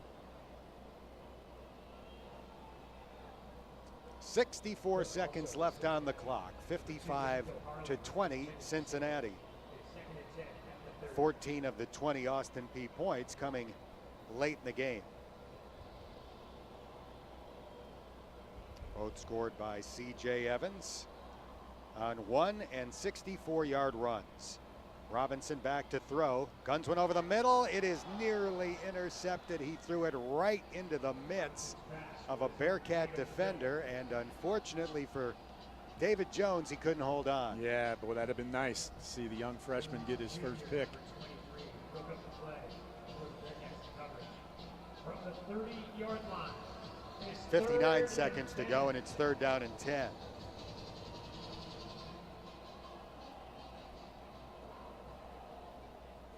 Three down linemen for the Bearcats. It's a 3-man rush, 8 in coverage. Robinson bouncing around now, looking to take off and run. Harris hits him and brings him down 1 yard short of an Austin Peay first down. It's 4th and 1. Clock running, 45 seconds to go. The Governors will go for it. Yeah, I don't think they're going to punt the ball. Pick up the first down. That'll give them at least a couple of shots at the end zone. 33 seconds to go. Shotgun snap. Robinson throws, batted down at the line of scrimmage, and the Bearcats will take over on downs as a result. Brian Cook, nice job. Got his hand up there, knocked that ball down. So the Bearcats can go into the victory formation with 29 seconds to go. Yep. As they put the finishing touch on their first win of the year. And Evan Prater will be the quarterback that gets the opportunity to take the victory snap. Yeah. See if he takes a knee or hands the ball off. Looks like he's going to take a knee. Nope. He's in the shotgun. Yeah. It's got to be an exciting thing, although you'd like, you know, and he will get his chance to play when everything's meaningful, but fakes a handoff and sprints to the right, and gets hit by the legs and flies out of bounds at the 36. So a 3-yard gain for the big-time recruit out of Wyoming High School, Evan Prater. He's in the books. Picked up some yardage there. And it looks like that will be Cincinnati's, well, I was going to say final play, but they are lining up with 21 seconds on the clock. He went out of bounds. Yeah, so correct. Stop the clock. Delrone Donaldson in at wide receiver. Lines up in the slot to the left. Singletary, the tight end, goes in motion. Prater hands it off. Here's a run to the right, 30, 25, and the tackle is made there. First carry for Cameron Young of Cincinnati. Injured defensive lineman down for Austin Peay. Well, that's the last thing you want to see, even though this is the Governor's last game of the year, and I know that sounds strange, is this is the Bearcats' first game of the year. Austin Peay done after this game until the spring. Last thing you want to see with 16 seconds to go, I think that play started with 21 seconds to go, is somebody go down, and it appears it's just a cramp, so that's a good thing. Damian Barber is the man down for Austin Peay, I believe.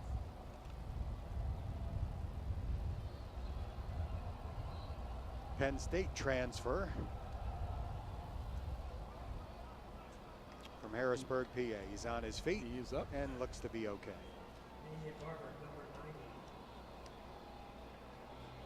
16 seconds to go. Cincinnati at the 24-yard line. Delrone Donaldson goes out to the left, along with Wyatt Fisher. Cam Jones out to the right. Evan Prater waiting for the shotgun snap with Young to his right. Jones goes in motion. Evan Prater runs a quarterback draw, sprinting toward the left, and he'll be stopped near the line of scrimmage. Give him a 1-yard gain. Clock running, 7 seconds to go, and the Cincinnati coaches begin walking toward the middle of the field, and that will do it. The 13th ranked Bearcats open the season with a lopsided win as they beat Austin Peay 55-20. Stay tuned for the post-game show coming up. You've been listening to Bearcat Football presented by R&L Carriers on News Radio 700 WLW.